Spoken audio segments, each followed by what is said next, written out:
What's up, everybody? We apologize for the delays. Facebook was not being cooperative, but at all, not even a little bit. no, none, zero, zilch, nada. So hopefully you can get us now on Facebook or YouTube. But welcome back to Common Sense, the podcast. Today we're going to sit down again with someone who's mastered, and I mean mastered, the art of branding, marketing, and truly hustling to make an impact. Will Harris, owner of the Hustle Marketing and Design, has helped countless businesses take their brands to the next level, and he's not stopping there, you guys. This is the second time we've had him on because you guys love hearing Will's story and all that he shares with you guys.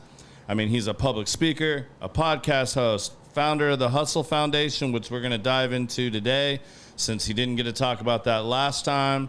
And I mean, that's a nonprofit that is totally focused on empowering people to grow and succeed and really support young entrepreneurs. So in today's episode, we're going to dive deep into Will's journey, his latest project, and some hard truths about what it really takes to thrive in this world of business and marketing. So you guys, without any further ado, welcome Will Harris back. What's up, brother? What's up, man? I guess bad timing.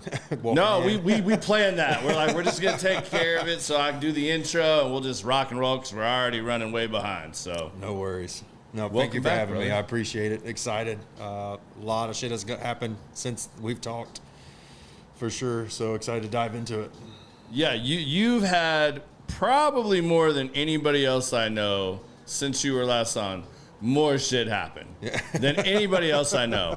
And you guys, like, one of the reasons I really love sitting down with Will and doing this and why I invited him back on again, aside from what I just said, is Will is legitimately somebody that I make a point to stay connected with.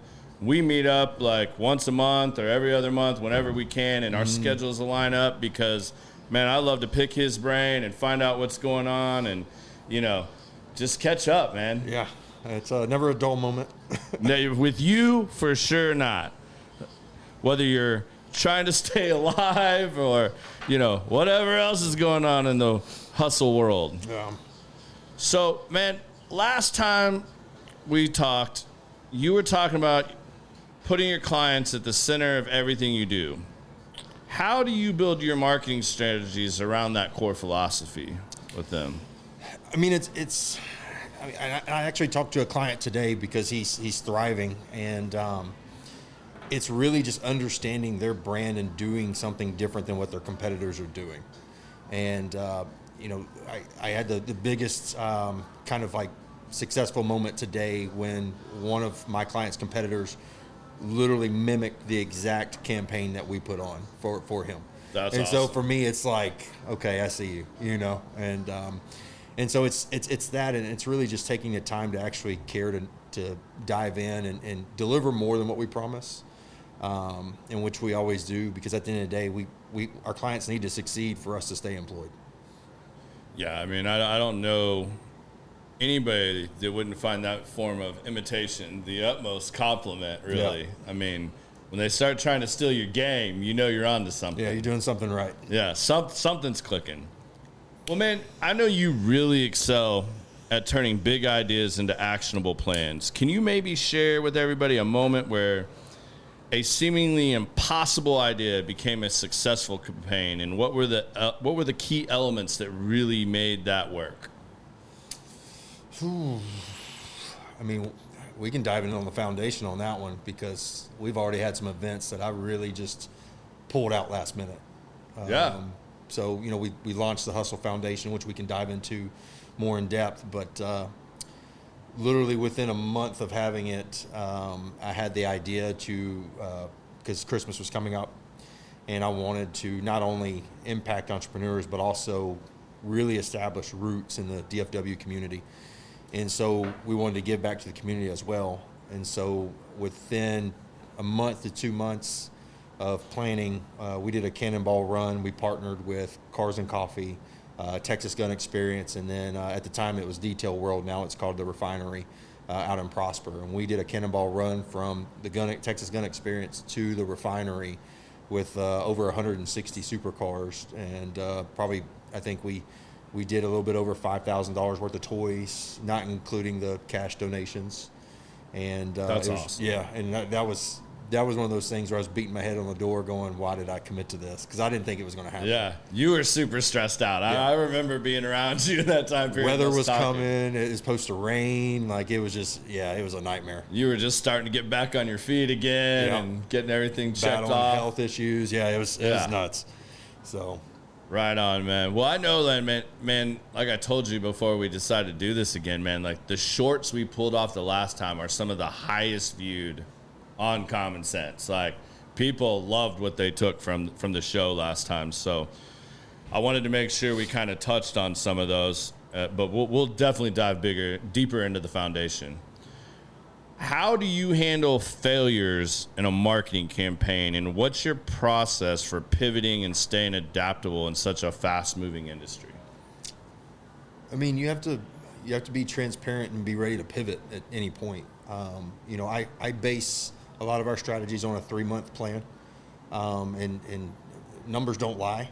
So just looking at analytics and then making a choice with the client and just being transparent with them and telling them, like, hey, look, this isn't working. We need to do something different. And that gains a lot of credibility and respect, because instead of us just taking money over and over for something that's not working, we may even give a strategy, a secondary strategy that's, doesn't make us as much money, but that's fine because the client is actually able to succeed doing something different. Right on.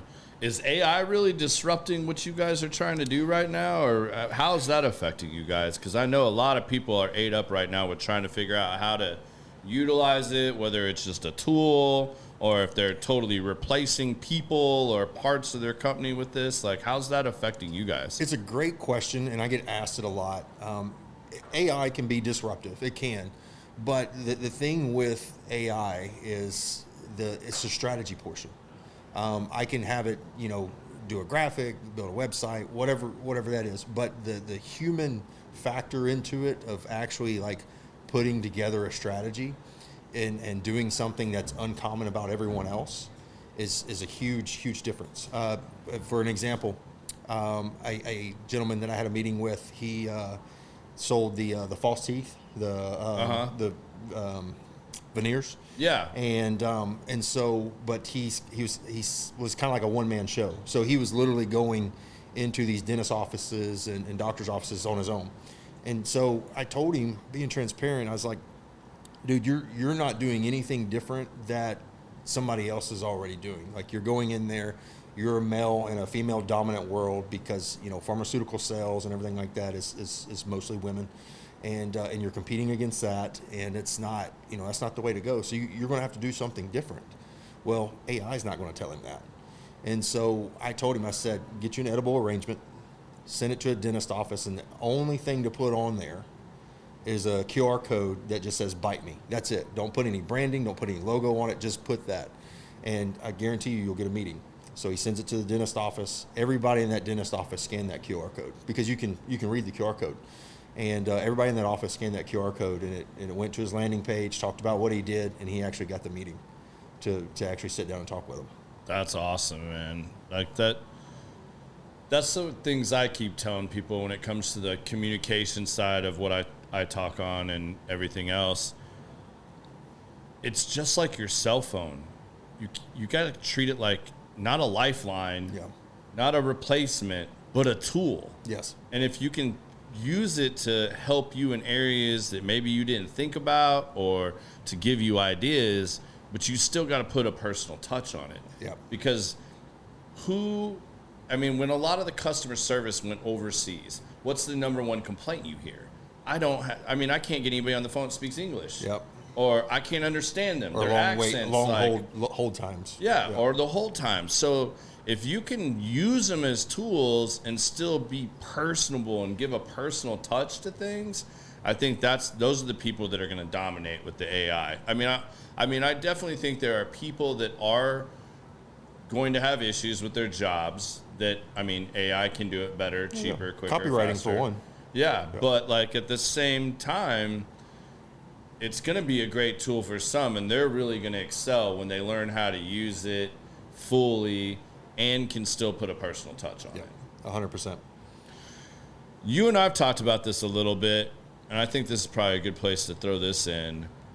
What about social media? How do you think social media is changing, and how are you guys adapting to the changes in the algorithms and like everything that's going on with social media right now? Social media is finicky because you have a lot of variables with it that, between algorithms, between regulations. Won't take your stream key so your podcast can start. Yeah, it won't let your podcast start live. And then the human factor.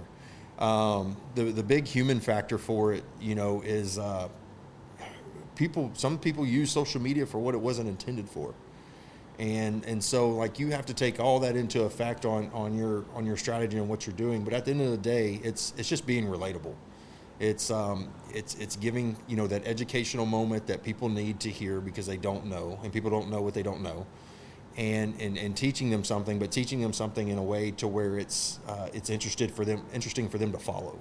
And that's the biggest key. And as a business, putting out that content and being out there to where you're not, the instructor, the instructor or lecturing somebody can really help a business grow. Right on. With the rise of digital marketing and social media, how do you see traditional marketing techniques evolving, and what trends are you guys watching real closely right now?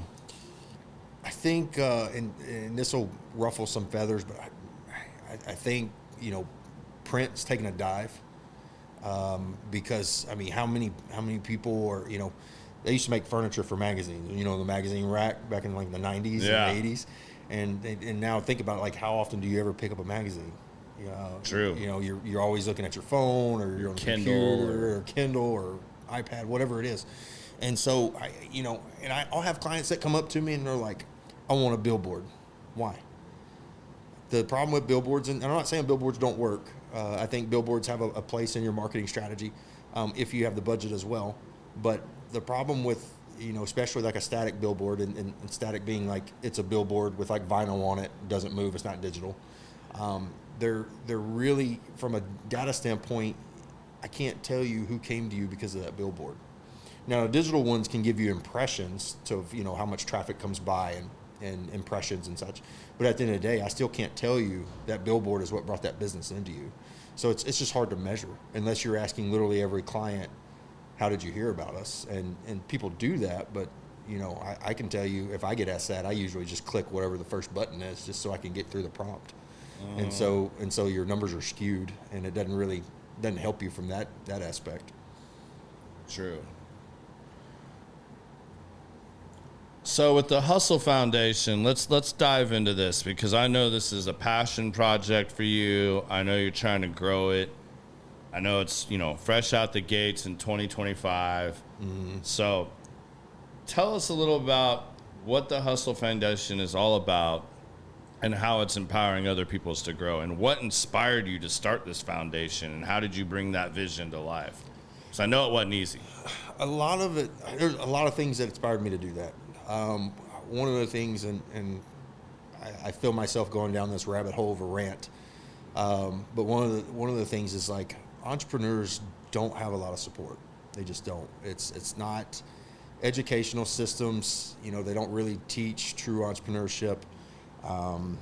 It's a model that's not, education model is not for everybody. Not everybody's made to just, go, to be in corporate, or not everybody's made to have a 9-to-5 or, whatever. And they're just not wired that way. But there's no real support system for that type of person. So we've built a curriculum that people will actually go through.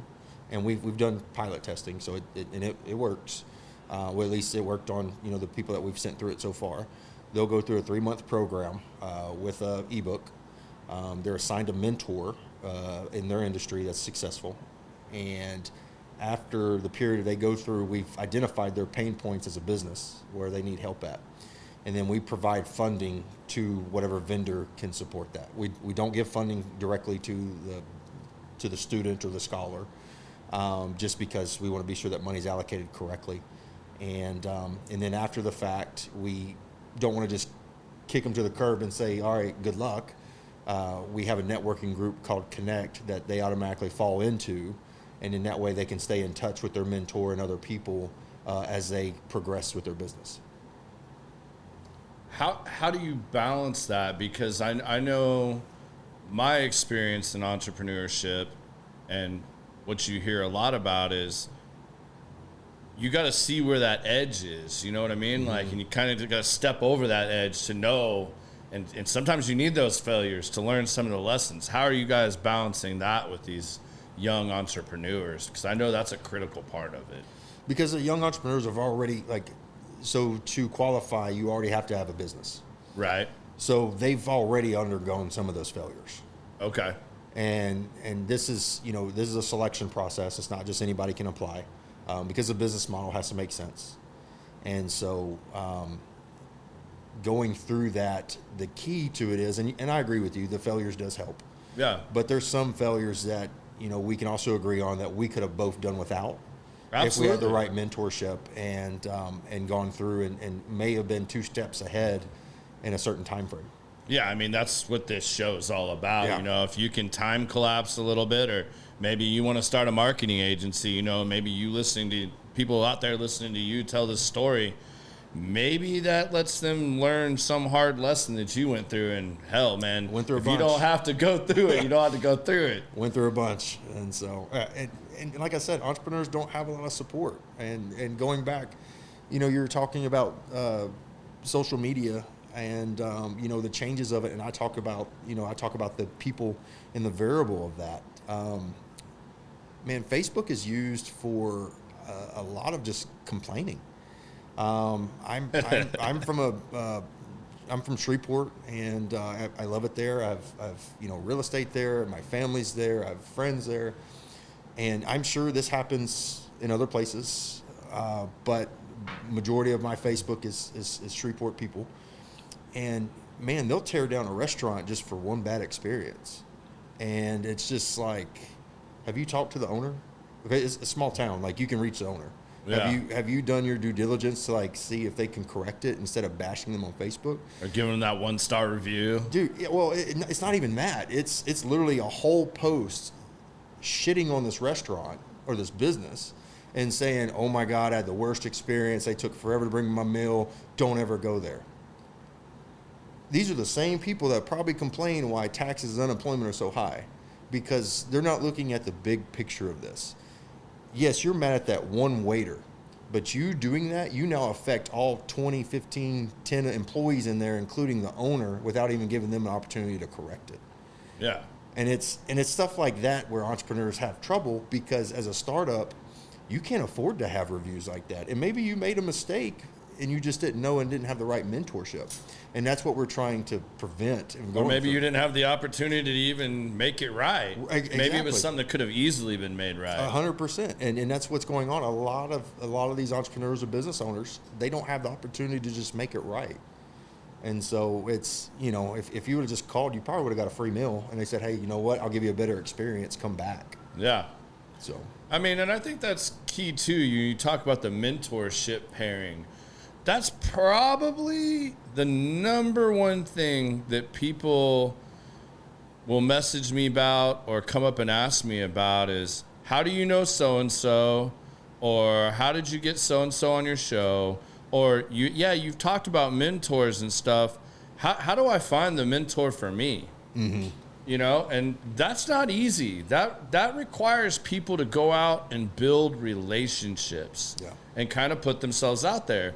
But even if you do that, that doesn't guarantee, because of social media and stuff, I think there's a lot of smoke and mirrors out there, because you see this person that just because they're part of this group, they're showing you all the flash and the cash and the cars and bullshit and everything else, that you perceive them as successful, or someone that's doing what you think is what you want to do or how you want to live your life. And that's not always the case. Not even close. And to find a true mentor that can help you, you're also looking for somebody that's really good at the things you're not good at, or that has already done what you're trying to do. And depending on what your industry is or what your business is, that could be really challenging. I mean, I don't know how, like biz. I mean, when you started off in photography and stuff, I mean, outside of the classes and stuff you took and really just trial and error and learning and doing all that stuff, like, how'd you find your first mentor for photography? I mean, to go find a top, I'm just trying to think of Ansel Adams or, or whoever it is you're trying to be like. How do you find that? You follow the guys that are already doing it and just kind of try to mimic what they're doing, what you deem successful. You just mimic them, and some were cool about it, some were assholes about it. They wanted to gatekeep. Didn't want to give up the secret sauce. Others was like, come on in, man, let me show you what I know. Because when you're in a smaller community, everybody's crab to the barrel. Don't nobody want to outshine nobody else, so you take from them. When you get in a big freaking pond like this, there's plenty of food to eat. Yeah. You just got to find the non-gatekeepers. Yeah. What's your guys' criteria? How are you finding mentors to pair with these people? And what happens when you have the person that gets accepted that you don't have the right mentor for? How are you guys approaching that? Are you going through your network, or is that maybe something that would limit somebody from getting in because you don't happen to have that mentor right then and there for them? The first thing that I'll say, and this is going to piss some people off, but the audience needs to hear this. If you're paying somebody, they're not a mentor.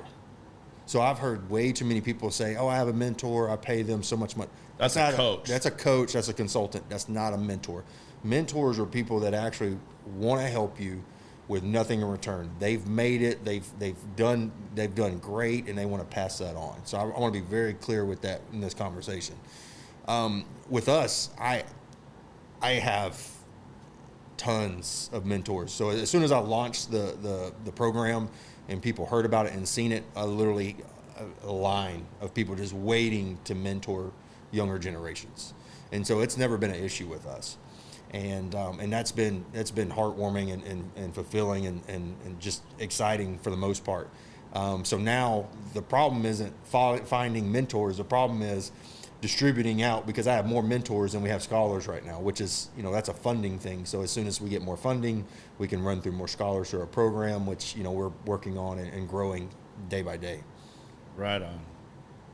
So as a marketing expert, I know you're great at building brands and helping people market, but how are you applying that same skill set to the nonprofit world, and what changes have been there for you in that, and for you to truly be able to give back? So the nonprofit is actually, I'll tell you, it's been easier. For one, I feel like I found the secret sauce for an amazing sales team for the marketing side, and they have dedicated their time to the nonprofit side. So kudos to them, because I have an amazing team. With that being said, everybody loves a feel-good story. And there's a lot of nonprofits out there, and there's a lot of amazing nonprofits out there. But then there's a lot of nonprofits out there that are smoke and mirrors. And we are able to show what we're doing and where that funding is going. And so that helps a lot. And so a lot of people want to be involved, and we're doing a lot of events as well, again, like I said, to help the community.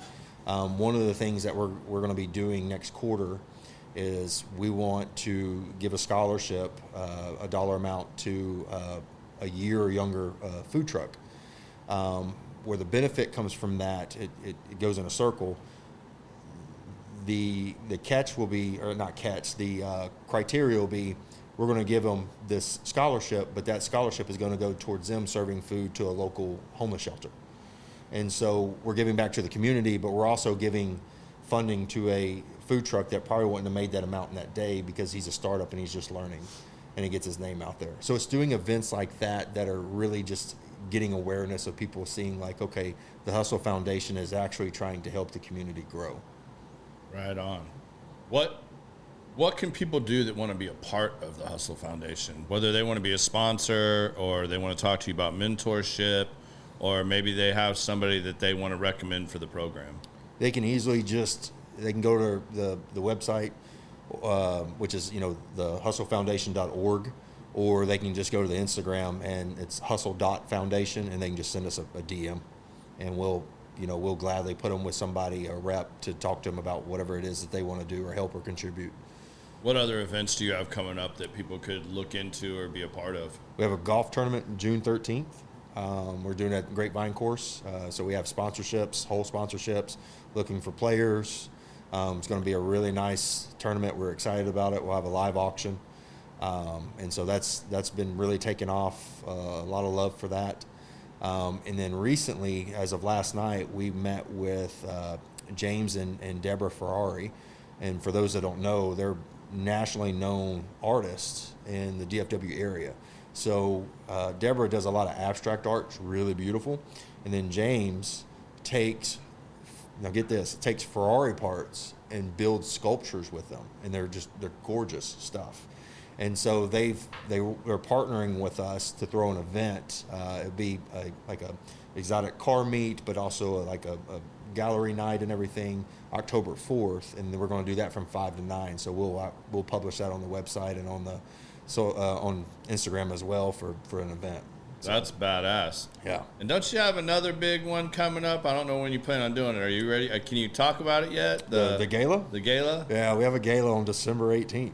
Because everybody in DFW loves going to galas. They do, and this is a Christmas. They want to put their tuxedo on. This is a Christmas show gala off too. A little bit. Yeah, this is a Christmas gala, so we're excited about that one. And again, proceeds are going to scholars. We're doing it at the Renaissance Hotel in Legacy West, and so we're our donors and everybody, they, we want to give them appreciation as well and treat them for all the work that they've done, the mentors. So we're pretty excited about that. Hell we yeah, have some man. really good speakers that are coming. Yeah, I'm looking forward to that. And for the record, I mean, I plan on at least having a team out there for his golf tournament. If there's any of you watching that are listeners that are local here to DFW and you'd be interested in going out, maybe playing some golf and being a part of his golf event, hit me up, because I'm gonna fill a team up for this and be out there with these guys. Because, man, like I've told Will many times, anything this guy's getting involved in, it's something like that gives back and whatnot, I'm all in on. I will not be playing. Well, I play at golf. I don't play golf. I play at it. I think that'd be fun to watch. I think you should be like the pros set up on the hole, and everybody gets to play a hole with Will. Yeah, there you go. Yeah. Maybe just putt for him. That's not golf. That's entertainment. Yeah, it's got to have some of that. Still good marketing. I mean, you know how many highlight reels we probably get from that? I don't know if I'd call them highlight. I mean, that blooper shit goes off, man. Well, that's really amazing, man. Like I think that's really awesome that you've taken that next step and you're doing that and doing it the right way. I mean, I've had one or two people, one of them that came on here talking about their foundation and stuff, man. And if it hadn't been live, like, I'd find a way to go back and edit that shit, because once you started digging and I started getting comments and stuff back, it was like, man, is this really legit? Yeah. Like, what is going on here? Like, so, I mean, any of y'all got questions for Will about this or something, man? Like, he's great at responding. Hit him up on any of his social media or the website.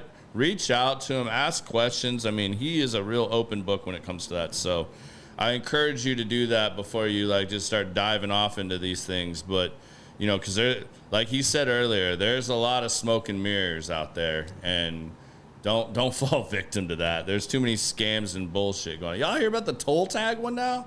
Have y'all gotten one of those texts yet? Oh, yeah. They're sending you a text saying that people are randomly sending you a text saying your toll tag is not linked or won't do whatever, and that you owe this and that you can settle. And people are just clicking that link and sending them money, dude. Left and right. All you got to do to keep from doing stuff like that, if you pay attention to the country code, I think for the toll tag it's +63.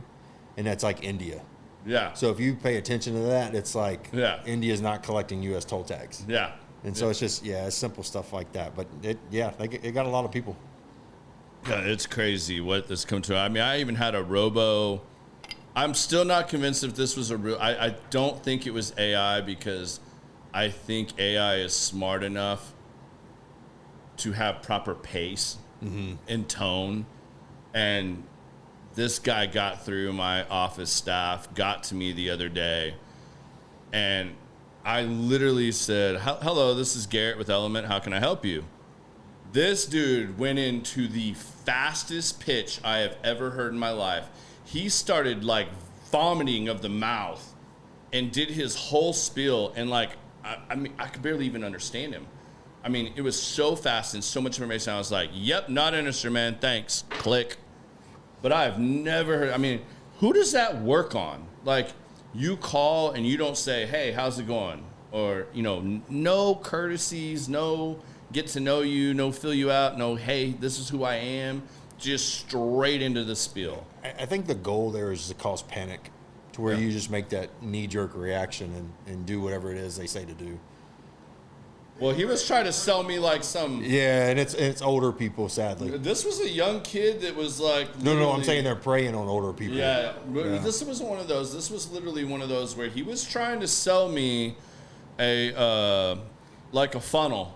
Like, he wanted to sell me a funnel, that they've got a funnel set up to give us all these pre-qualified bids and all this in a space that we don't even operate in. I mean, shit, I learned all that in like less than a minute. You mean it wasn't a coaching program he wanted to sell you? No, it wasn't any of that, but man, it was insane. I was just still kind of blown away by the whole approach and how fast they spewed it out there. But anyways, let's get back to it. So, you've created a culture at The Hustle of constant learning and growth. What does that mindset mean for you, and how has that shaped your journey in becoming a business owner and a public figure? I think, so for me, it's really gave me a sense of purpose. I've really enjoyed helping people grow and really doing the teaching and the education, because I've had people ask me, you know, if I'd sit down with them and teach them how to start their own marketing company. I'll share the playbook. I don't care, because at the end of the day, my passion is to help others in any way that is.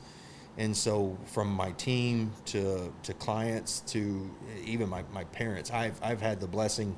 My parents did amazing raising me up. Okay. They didn't know what they didn't know. So, you know, college, and that's just kind of how that criteria was back then.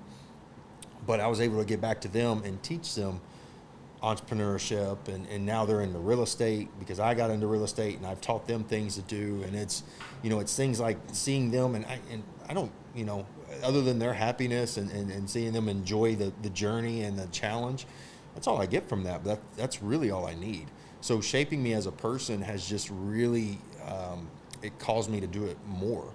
And that's why I started the foundation, because I was doing it so much from the marketing side. I could only do it so much without, you know, driving the business to the ground, because the marketing has to make money as employees. Yeah. And so to do it on a much bigger scale, that's, you know, ultimately one of the reasons why I started the foundation, was so I could have that bigger outreach to do that. What does that look like for you, though? Like, how do you go about personal growth and learning? Like, are you a guy that just reads a ton of books? Do you journal? Do you spend a lot of time going to other, like, masterminds or classes or courses? Like, what does that look like for you at this point? Or maybe what did it look like in the beginning, if that's changed? Yeah, I'm not a fan of masterminds. I'm just not. They're good at the beginning of your journey, but at one certain point, they all the same, and they're all just, you know, for hype and get you excited. And so, you know, every entrepreneur went through a rough time. That's why they started a business, divorce, somebody died, you know, whatever it is. Okay. So I would say it's more of my circle. I have a very successful circle, which a lot of my circle does extremely well. And, you know, and they mentor me, and that goes back into the whole mentorship. And so, you know, constantly asking questions, having valuable conversations. I'm not a reader. I try. I suck at it. I just do, because my mind is, I'll read something and then my mind's already going like how to implement it. And so that's really hard to do. I think it's, you know, just putting myself in areas with other people and just listening to their stories, but just not to where they're presenting their story. It's just talking to them and understanding what they're doing. Yeah. I think that's really guided me the most in doing that. And then just me learning from, my employees and my team and what, what fuels them and motivates them. I agree with you. I think we're very similar in that manner, although I do try to read. I go through big spurts, but I cannot process that stuff like in huge chunks. Like I have to take it in small doses. Like I might read a chapter in this book, chapter in that book, and like that's it. Like, and then work on that for a while. And I know a lot of things I've been seeing lately is a lot of people talking about like, well, pick that one and stay with it till you truly master it. It's the same as these people that go to all these courses and they take all these copious notes. They don't ever review those notes after they leave the event. They don't implement any of the stuff. They don't take any action. They stay right there. It's mind-boggling to me, but I'm the same way. I mean, it's the reason I started this podcast, because it's the conversations, the building the relationships, and getting to meet those people that you learn, I at least learn so much more from. And I love networking. Yeah. Networking is probably my favorite thing to do. And going to events and just talking to people and hearing their story. And I think that's probably my biggest success is doing that. Are you a big journal person? Do you write a lot? What's the creative side do for you? Because I mean, I know you're into all kinds of different things. Like, well, I think I get my creative side out of the strategy portion and writing down different strategies. I do have a book that I write down different strategies randomly, and then when one makes sense for one of my current clients, I'll pitch it to them and say, hey, we should try this. But I think that's really it for me. As far as like drawing or, journaling, I just, to be honest with you, I don't have time. yeah. Right on. All right, before I forget, because I know, and I'm getting low on this one already since we smoked quite a bit while we were waiting for Facebook to cooperate, but you guys always want to know what we're drinking, what we're smoking. We've been rocking. I had coffee first. Yesterday was a little rough, but I can't let him sit over there and drink by himself. So we're both going down the Buffalo Trace route. So that's what we're drinking. And as far as what we're smoking, Biz, you're gonna have to help me here because I don't even know what this is. Anhilo. Anilo. Anilo. There you go. Anilo. So we're smoking our boy Jamon's new Anilo. It's really good. It's really, really good. Like, if you guys like the Genesis, this is very similar, but a little more potent, a little more kick to it. It'd be good with coffee.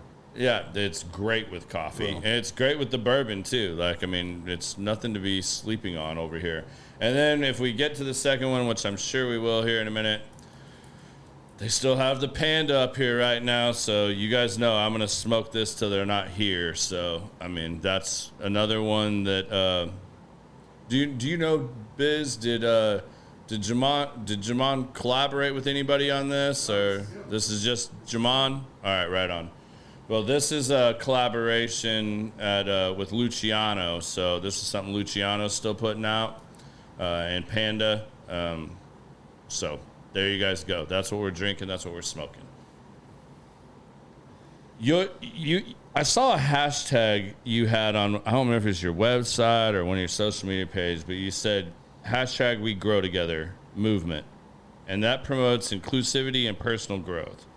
How did you stay connected with that mission, and what advice do you have for people struggling to stay motivated? Oh, that hashtag goes a long way from where I started the business, started the company. Because when I first started, some of my clients that I had started at the same time as me. And so it kind of dawned on me, I was like, we're going to grow together. And as even though at the tier that we're at, we're still growing, and we're still growing our clients because we have to adapt, because we don't just target one industry. And so, we're doing roofing companies, education, airlines, all across the board, all different industries. And so we have to take the time and educate ourselves to learn that industry before we can become productive for our clients. So that's where that came from. And it stands true to this day. We have a 95% retention rate with our clients. That's because we take the time and dedicate the time to really like learn what they're doing and help them out. So we just picked up a client today, which we're excited about. I'm excited about.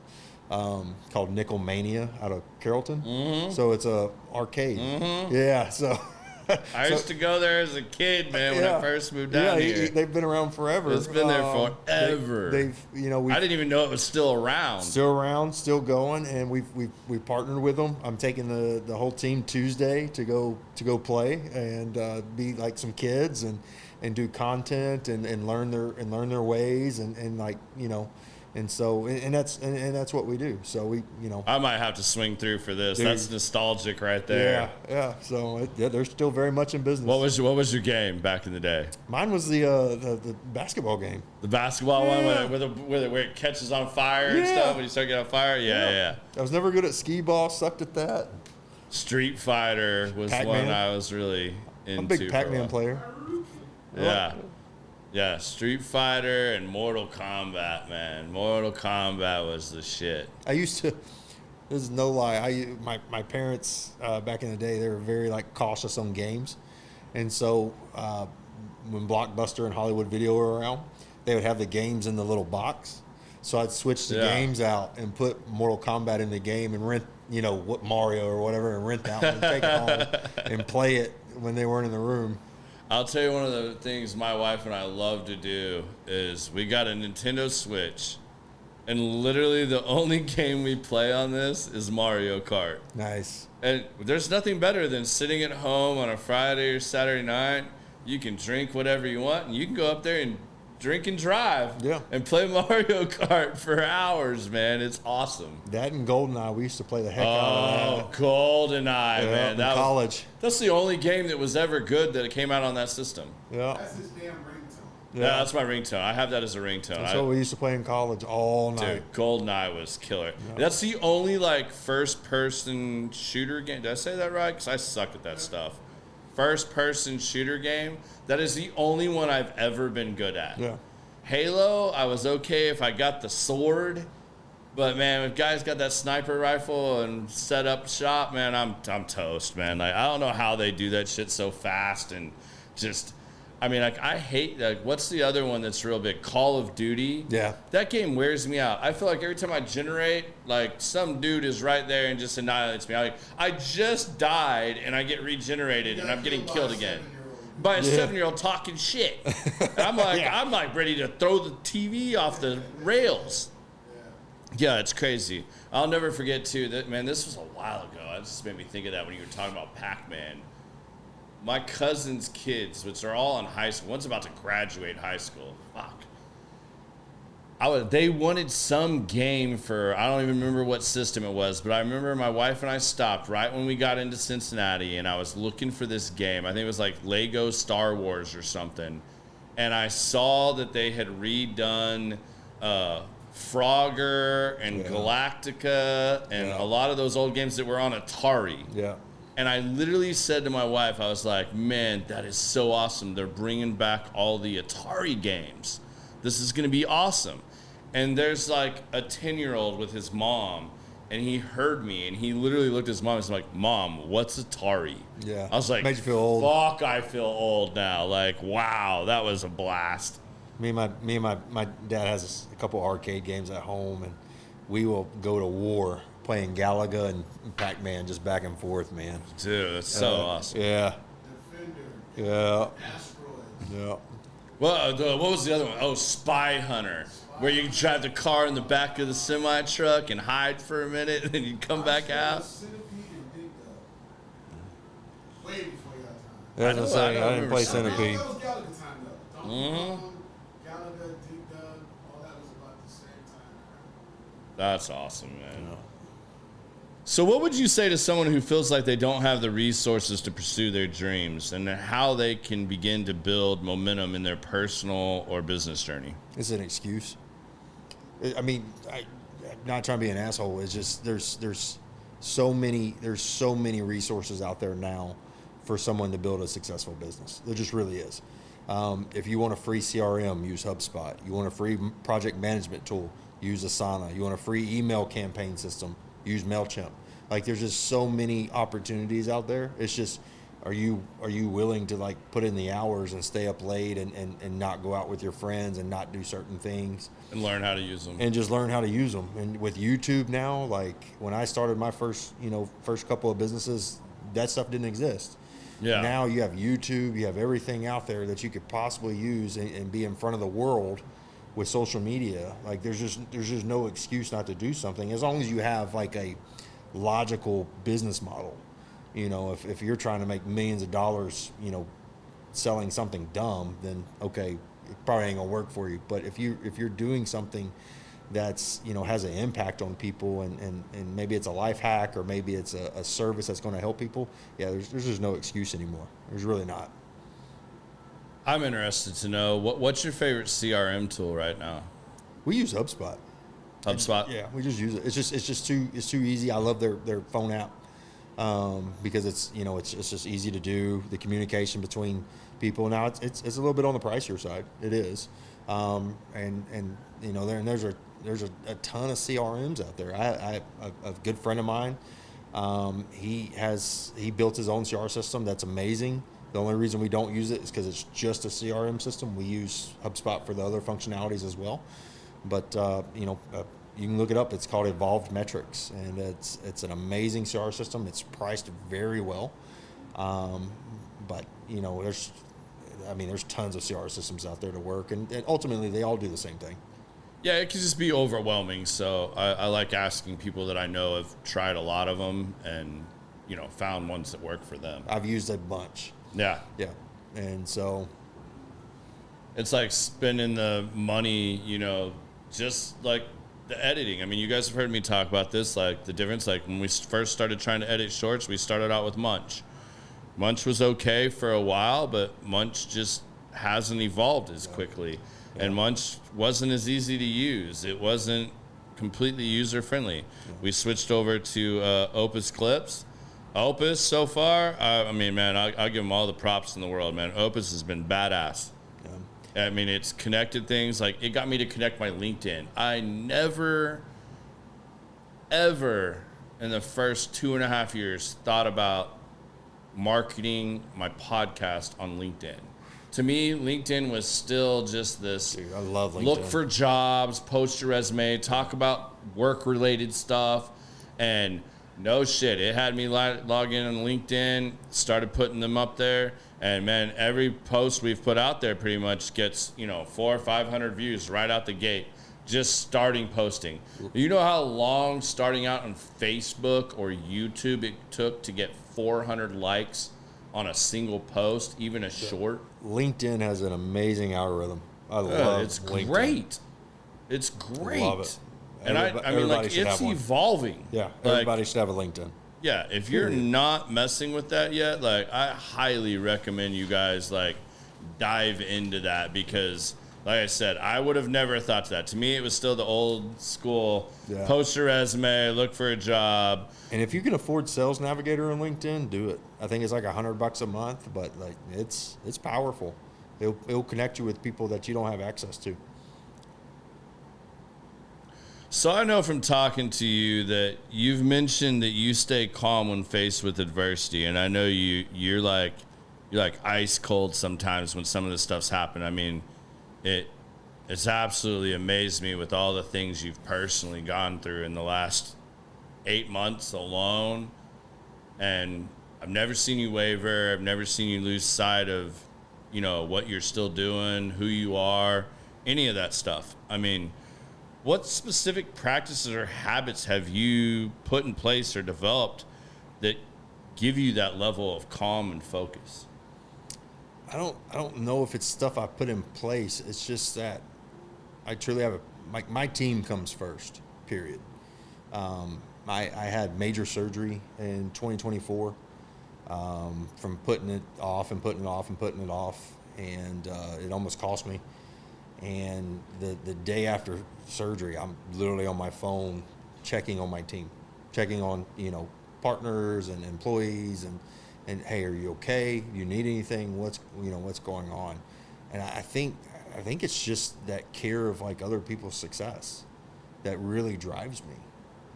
Yeah, I just, man, it really truly is an impressive quality you have. Like, I think the reason I asked that question, I kind of figured how you were going to answer that, but it's still impressive to me because I don't see that often. Like, I remember I texted you just to check up on you. Mike almost died. And you're like, yeah, you sent me a picture from like the hospital. Like, Yeah. I'm pretty sure you're still under anesthesia or something. I probably was. And like, or at least on pain medicine. A lot of selfies. And you like sent me the selfie. And like, the dude's laid up in the hospital, just had a major fucking surgery. And he's like, I'm good. I almost died, but like, I'm good. I'm still with us. Like, let me catch up with you a while. I'm like, bro, like, my bad. Like, I had no idea. Like, I was just calling to see how you were doing. Like, we hadn't met up in a while, and I know you'd been traveling, and you had all this other stuff going on. But like, is that just something you think really was influenced by your parents, like all growing up, like? Because you maintain this real like laser focus, and like you're really good at like separating the minutia and what's important, what's not important, and I think yeah, I would definitely say, you know, a big part of that is from family, from my parents. You know, growing up, they were, you know, amazing parents, and there was a lot of things that we went through from a large scale of stuff and history, and they never lost focus on, you know, what was important. But also, you know, seeing other people undergo things, and I knew I didn't want to be like that person. Now, don't get me wrong, I've definitely made my mistakes and made decisions that were very poor, which cost me what I thought at the time was friendships and stuff. But moving on from that, it was really just you know, kind of just a kick in the ass of the person that I really wanted to become, and leave like that mark on the world of like, hey, you know, I'm here because I actually care to be here, and not because I'm just trying to benefit from other people's gain. yeah. Isn't it amazing, like, the more you push, the harder you try to work on you, how many people you find out that you thought were friends really don't want to see you succeed. And the minute you start succeeding at something, like, you learn so much. Well, and that circle just starts changing and evolving, especially as you go through the decades growing older. It's more than just that. So one of the things that I've learned too in making, because I've made some colossal like mistakes of decision making in my personal life, and you know, it's one of those things like, I want the friend that's going to hold me accountable. Yeah. I don't want the friend that's like, oh, well, you messed up, I don't agree with you, I'm out. That's not a friend. Yeah. I want the friend that's going to hold me accountable. He's going to lecture me. He's going to kick me in the ass and say, dude, you don't need to do that. That's wrong. Don't do that anymore. Yeah. And I learned very quickly the difference between a friend and an acquaintance.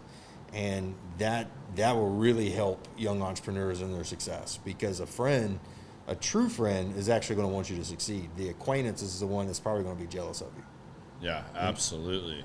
It's always a hard balance. You know, that was something that took me a long time to learn, even though I think I saw it at a much younger age because I moved every 3 years. So I was constantly making new friends.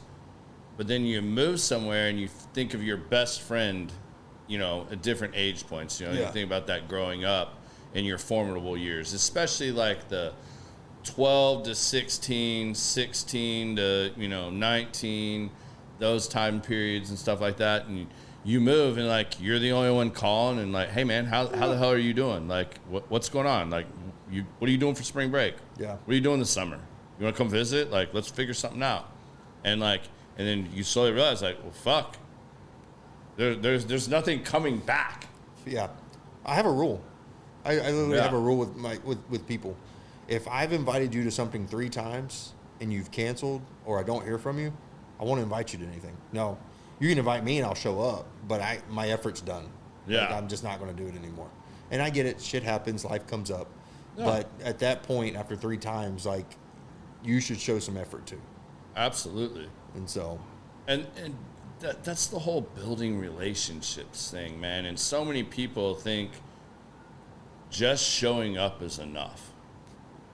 I mean, and I see this more and more, especially with the younger generations. Like, they think just showing up is enough. And it's like you can be present and participating without adding any value. Yeah. If you're not trying to add some value or see where you can help others, even if you don't think you have much to offer, being present and listening, like actively listening and trying to help or trying to connect people, trying to network, that makes all the difference in the world. Well, anybody can show up because they didn't have shit to do. Absolutely. Yeah, like I didn't have anything else to do, so I came. I got to figure out these signs too, because I've done this. I think it's the wrong sign for a drink. No, I think they're confused because Riley's back in the house tonight. Like, Okay. Riley showed back up. I think everybody. Yeah. You're good. Yeah. It's funny. We had to change that because we used to do this. Hey, I'm down. I need another one. Okay. That's the only thing that's signaled with Riley. And it was like, hey, yeah, I want another one. Yeah, so I was like, But I'm excited. It's not working. I'm good. Like, Yeah. it doesn't work. So, you never know what you're going to get. But at least he's checking on us. Yeah. I mean, we're 0 for 2, but, we'll get there. Can you maybe share a story or a significant challenge or setback that you faced along your journey and that you overcame that you really think was like a pivotal lesson that maybe other young entrepreneurs would relate to?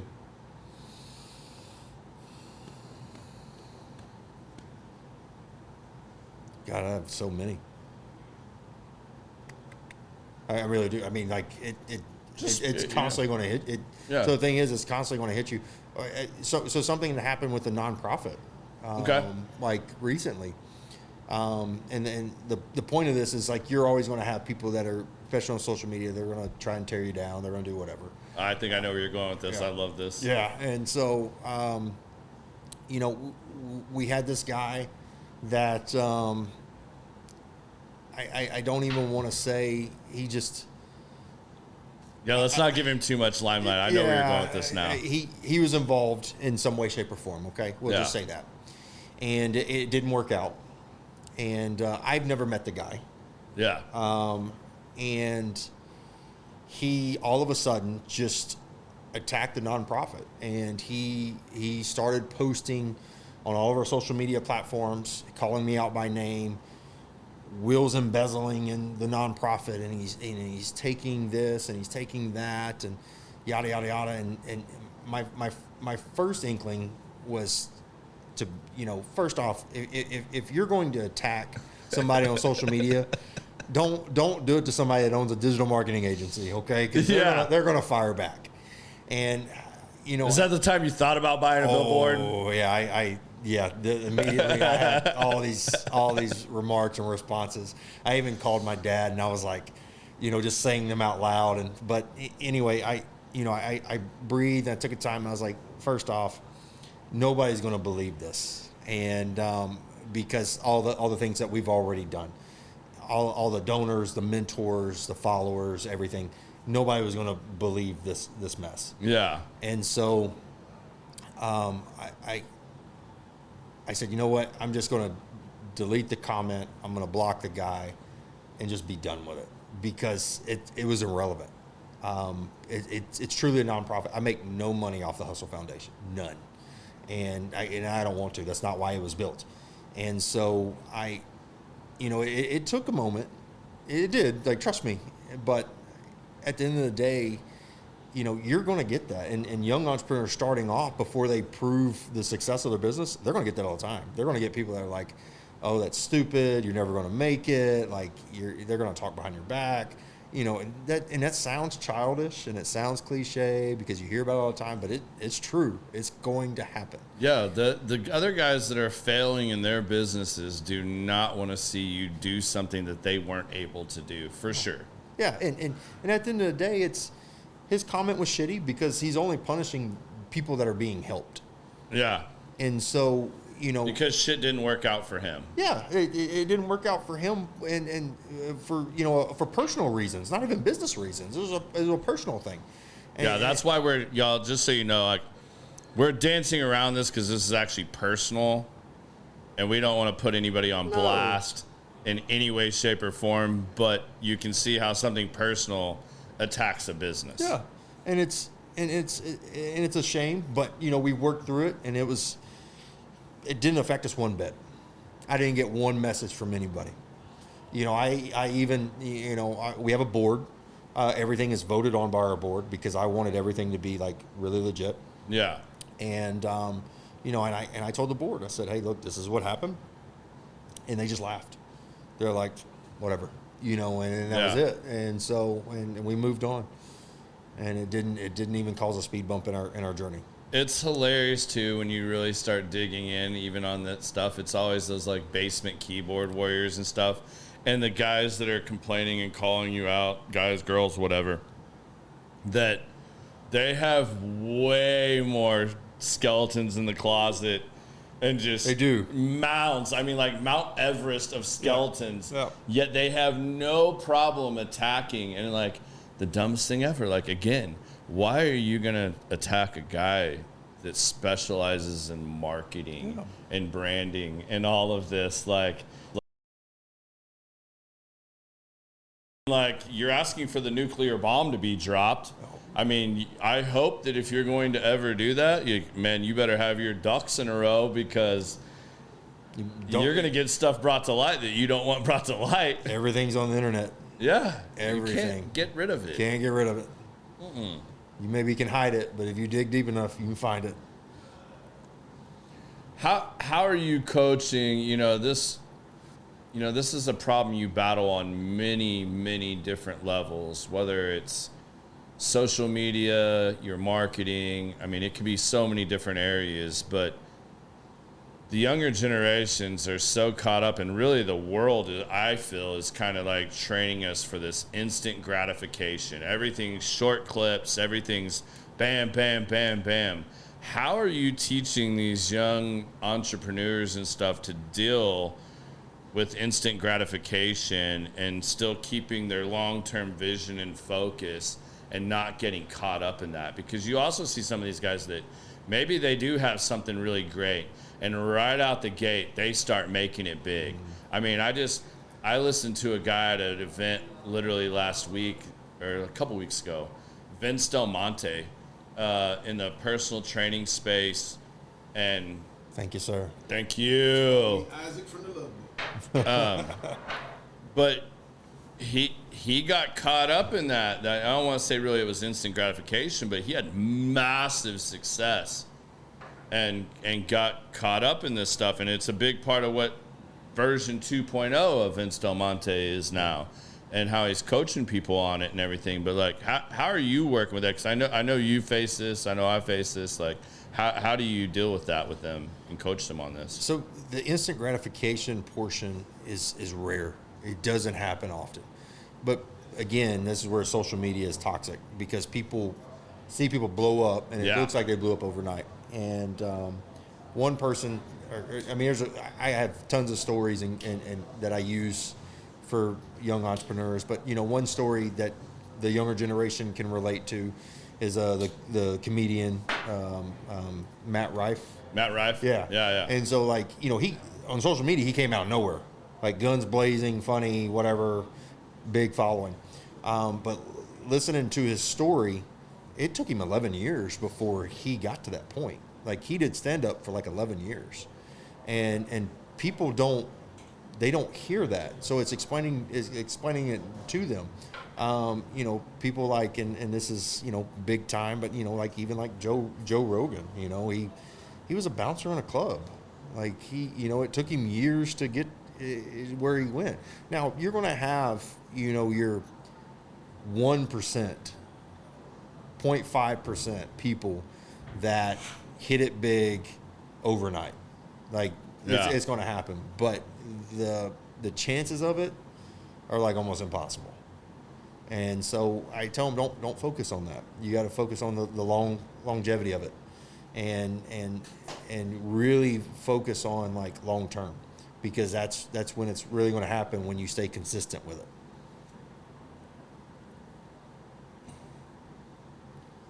Oh, we got Clay in here. We got some comments now. Sorry, guys. I've been wrapped up in this, so I haven't been paying attention to the comments as much as I usually do.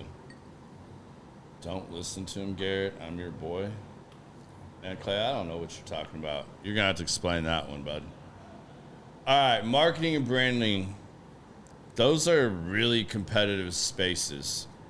What risks did you take early on in your career, and how did those pay off in the long run with the marketing and branding? I mean, the biggest risk was I moved to Dallas to start a marketing firm. Yeah, I mean, I bet that competition is a lot smaller in Shreveport versus DFW. And there's great marketing companies in Shreveport. There really is. But it was one of those things, like, on the level that I wanted to play on and be on and learn from. And I stole this from one of my partners. She said, punching above your weight class, and I love that saying. And so for me to punch above my weight class, I wanted to come to Dallas, where some of the biggest marketing agencies and firms exist. And I'm like, if I can make it in Dallas, then that I have a career in this. Yeah. And so that was the biggest risk, knowing that, there's a high chance that I could fail, but I have to do something different that these marketing agencies have been doing for years. And so that could be intimidating. But, when I first moved here and one of the apartments, condos, whatever they call them here, going to the office when we had offices at the time, I passed by the Richards Group building every morning, and I would look at it and be like, I'm going to take some of y'all's business. Yeah. And I know that sounds arrogant, but that was just my motivation, like, every morning doing that. No, everybody's got to have a little bit of that. And if you don't, you're in the wrong game. Yeah, and that was, to me, that was my competitor. That was the level I wanted to play on. And I actually got a chance to bid against them in a project. And, I finally got that opportunity to where it was like, all right, let's see where we match up at. And you're talking about really punching above your weight class, because in that meeting, for a bid, you had the Richards Group and you had all these other companies that were in there that were just huge. And here you go, you got a little hustle, in there, hopes and dreams. And, we put our bid in and we won the job, we won the work. And the first question I asked, because I didn't want to be the cheap guy, I said, did we come in the cheapest? And they're like, no. You came in the second to the highest, but we loved your strategy and what you were willing to do.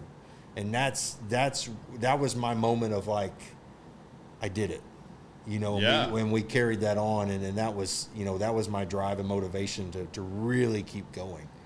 I think everybody has to have a little bit of that dog in them, that little bit of warrior mentality of that. Like, it's not that you want to, destroy the other competition by any means, but I mean, one of the greatest things that happened to me in my career at Element was one of my partners, before I made partner, that was like my direct supervisor, as I was transitioning from just estimating into full-time sales,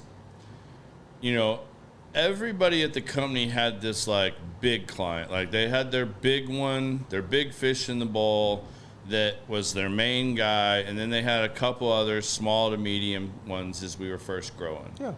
And he came to me one day and he asked me, he said, who's going to be your big client? Like, who are you going after? Like, you need to get a basket of them, but who's going to be your big one?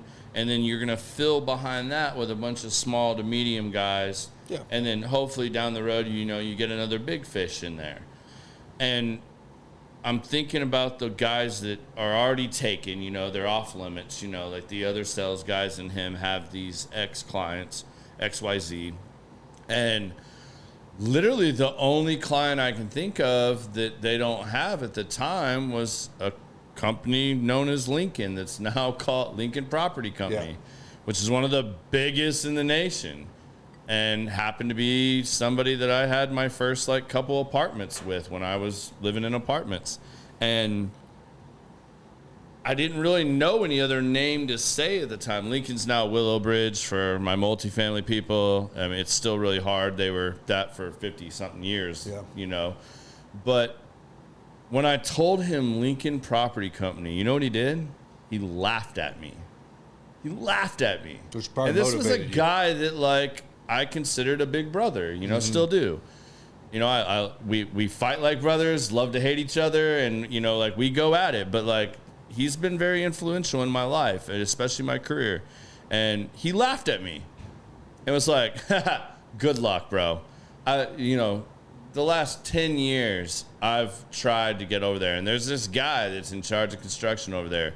God rest his soul, Ken Schwartz. Y'all have all heard me talk about him before. But he was like, good luck. Yeah, you're wasting your time. And I was like, challenge accepted.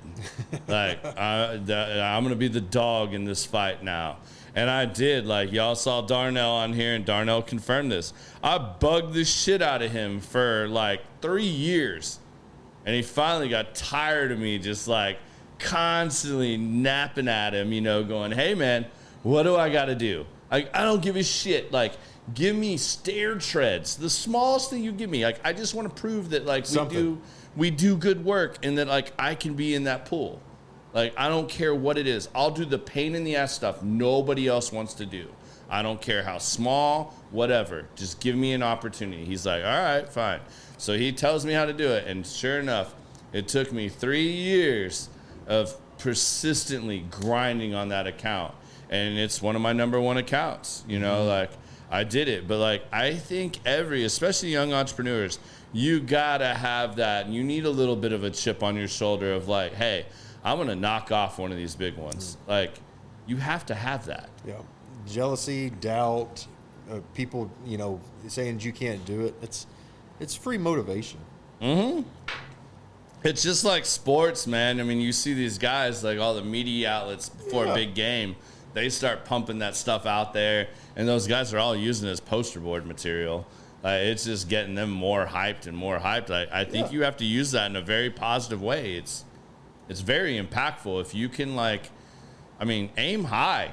Yeah. I mean, what do you have to lose? Like, pick someone out there that you think is impossible. Whoever that client is, that would be your dream client, man. Start following them. Start pinging them. Start liking their stuff. Make them want to know who the hell you are, that you are so on it. If you're truly passionate about what you do, you'll stop at nothing to succeed. I mean, absolutely. Period. What do you think's maybe been the most difficult decision you've had to make as a business owner? And how did you come to that decision when you made that decision?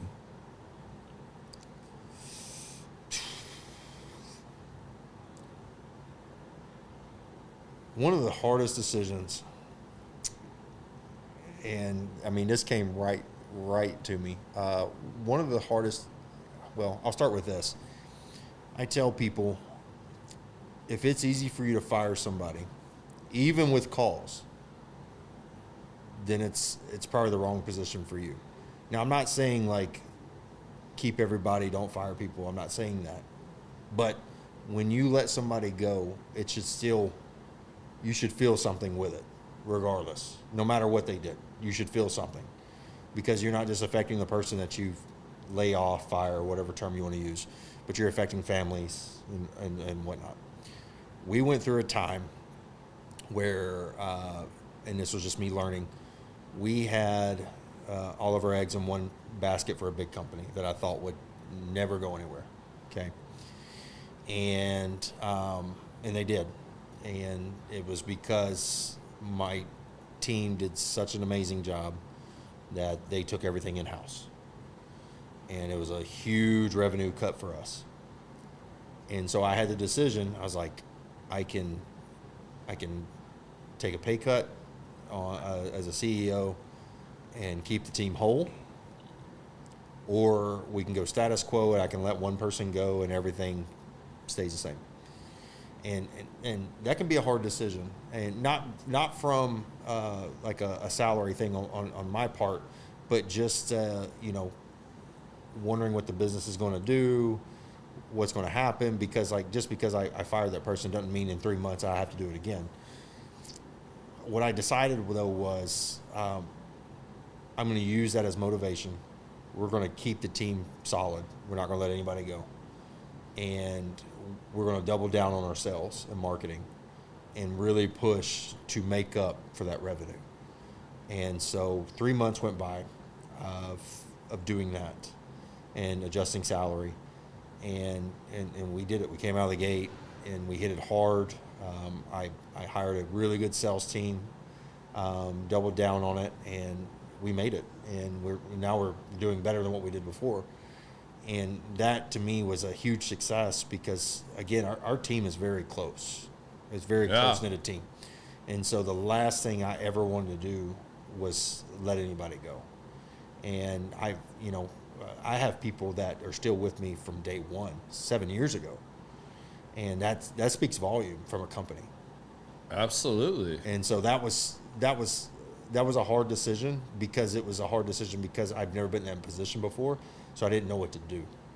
And I had mentors, and I asked mentors, and they were giving me, some were saying do this, some were saying do that, but none of it lined up, and nobody was on the same page of what to do. So I literally had to think on my own, okay, we got to figure this out. And so that was probably it. Was that hard to get buy-in from your team on? Even though you're saying hey, I'm not we've got to make some changes, but I'm not letting anybody go. Hey guys, we're all going to have to take some cuts. We're all going to have to do X, Y, Z. I didn't, nobody else took a cut. Okay. Yeah. No. But just getting the buy-in on that, was there any, did anybody have doubts? Did you have to overcome anything in that process? No, it was more like a decision, a decision being hey, I'm going to take a cut. We're going to get through this. And this is what we're going to do. Here's the strategy. Here's the campaign. So I had a plan with it before I presented it. And so the buy-in was there. Everybody was on board. And at the time, which is crazy, and I'm not saying this will work for everybody in any industry, but we hired people during that time. We hired salesmen, and we built a more elaborate sales team. And what gave you the confidence to do that? That was the right answer? You're bleeding money. Half of your mentors are telling you hey man, you got to cut some ties here. You got to downsize. Other half saying no, go now's when you go all in. How did you balance that? For me, it was just, if I'm going to build this and do it the right way, or the right way in my mind, I'm going to go full throttle with it and just go. The people are scared to lose money, and it's a logical fear. But at the end of the day, you can always make more money doing something else. And heaven forbid, worst case scenario, where, just say recession hits and the planets align and the craziest things happen and the hustle was to fold. Okay. I would walk away knowing I did everything I could do to keep everybody employed, that were good employees and that were loyal and that were dedicated to the brand. And that was my mentality. I'm I owe this to them. And they've worked long hours. They've worked, on the weekends. They've dedicated everything to me. I'm doing this for them. And so that's where my motivation came from, because I truly love my team. I have some of the most, personal friendships with, some of the team members. I do team outings. And so the last thing I wanted to do was break that team apart. And so it was I was going to stop at nothing to not be able to not have to do that. Were you always that willing to just burn the ships and, hey, I don't care if this ends in bankruptcy. I'm going to go all in. I have to. I'm going to strap myself as the deepest I can go to not fail. Have you always had that? No. Or is that something that grew along the way? Because I've always found that part of our conversations powerful, and just, man, you have it's a no fucks given. Yeah. I'll burn the ships. I'll do it all, man. Like, I'm just going to take it on. Like, there's the dog in you is no backing down. Yeah. Other businesses, it was for money. And so it was very like P&L driven. Mm-hmm. The Hustle brand was never that way from day one. It's going to be very team oriented, very culture driven, and it never changed since day one. So no, I've not always been that way. But when I started the Hustle, and the whole hashtag "We Grow Together," the tagline, everything about that brand was going to be, we're going to do this, and we're going to see where we can take it, what we can do, and we're going to grow this thing, no matter what it takes. We're all in. We're all in, and that's the entire team. And I can tell y'all, man, I've met several members of his team randomly when I think it's just me and Will hanging out, and here comes 2-3 others. He's good at that. You're like, gosh, I'm like, damn, man, I wasn't ready for this. Like, what am I getting here? But no, I mean, and they are, man. Like, you truly have built an amazing team. What was that hard to build that team or to find that team? Oh yeah, to build a team is not an easy task. I'm partnered in a construction company, and we're going through interviews and stuff. And geez, man, the workforce now is awful, so bad. I didn't even know this. We're gonna talk more offline about this. I'm telling you, if there's an hour in the day, I fill it with something. Yeah. And so we're in the interview process trying to find a sales guy, and it's a salaried sales position in construction, which is not common. Most like roofing companies, they have, it's commission only type thing. Yeah. And I was set up for 3 interviews. Nobody showed up. And I was just like, and so anyway, it's hard to build a successful team. It really is, because you don't want somebody to come in and disrupt your other people, but they also have to have the skill set that matches what you need. And it's really just building that culture. Unlike Nico with the Mavericks, where they traded Luka because of the culture. I was afraid that was going to come up tonight. Oh, I'm bitter. We're all bitter, man. This is the dumbest business decision in sports I've ever seen in my life.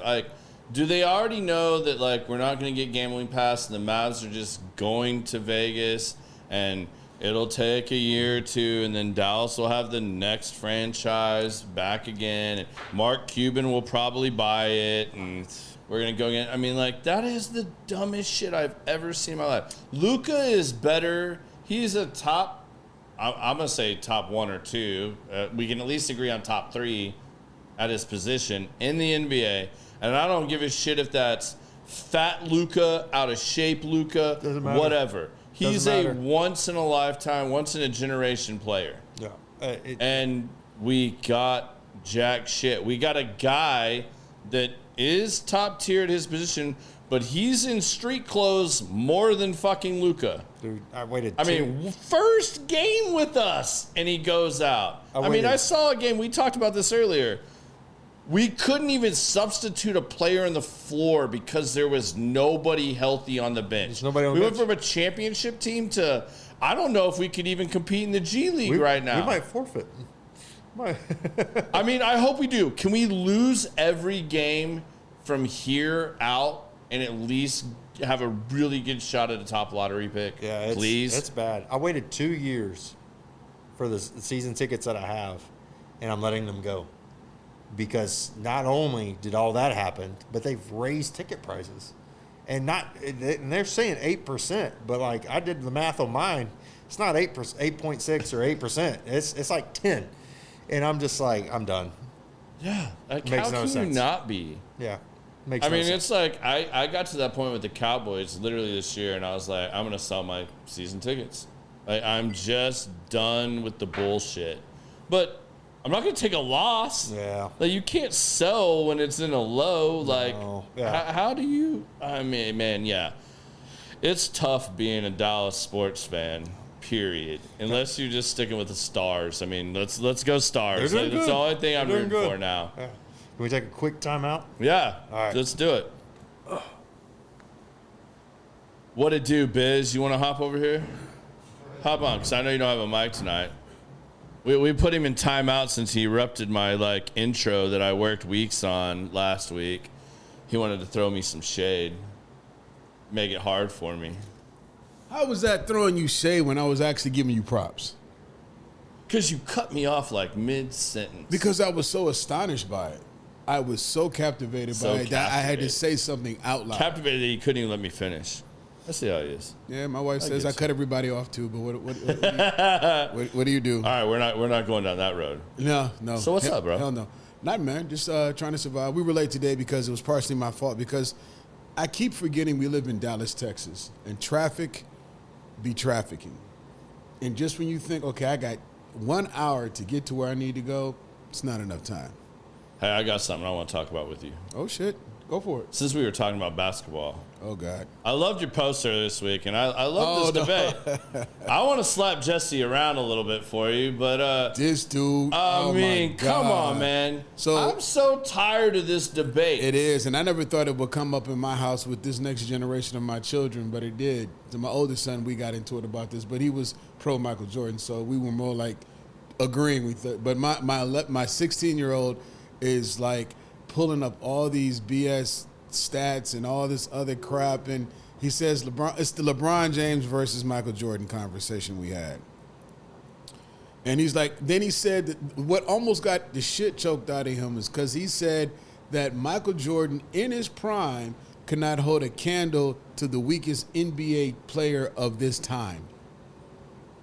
And I damn near open-handed slapped him in the mouth and just I'd have go to your room. But I'm sorry, how can we not pause if we're going to go MJ? We got to ask Will this question. We were going to, but MJ to LeBron. MJ to LeBron. Where the fuck's Kobe? I told him Kobe God was rest better his than soul, LeBron. but the Mamba I told him Kobe was would better than put LeBron. LeBron to sleep. Will, your turn. I mean, I just don't understand that. I get so tired of hearing this bullshit basketball argument. I love basketball. I don't watch a whole lot of it because the game's slop now.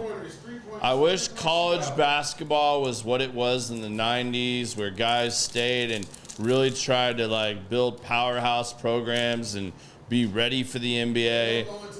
And you only had one or two that went out, the Kobe rule and all that stuff. But this whole LeBron James shit, and I'm not hating on LeBron. LeBron is great within his own rights. But LeBron had to recruit and market and brand and do all this shit to win championships. LeBron ain't single-handedly done jack shit. I mean, in my opinion. Kobe? I mean, before they start talking about LeBron's better than Michael, where's Kobe? I'd put Kobe at number 2. Yeah.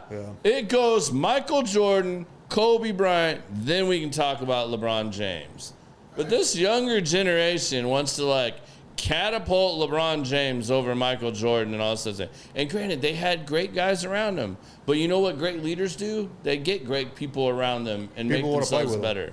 People want to play with them. Yeah, people want to play with the greats. All right, you are not allowed to bring any more from me. You can bring him all he wants.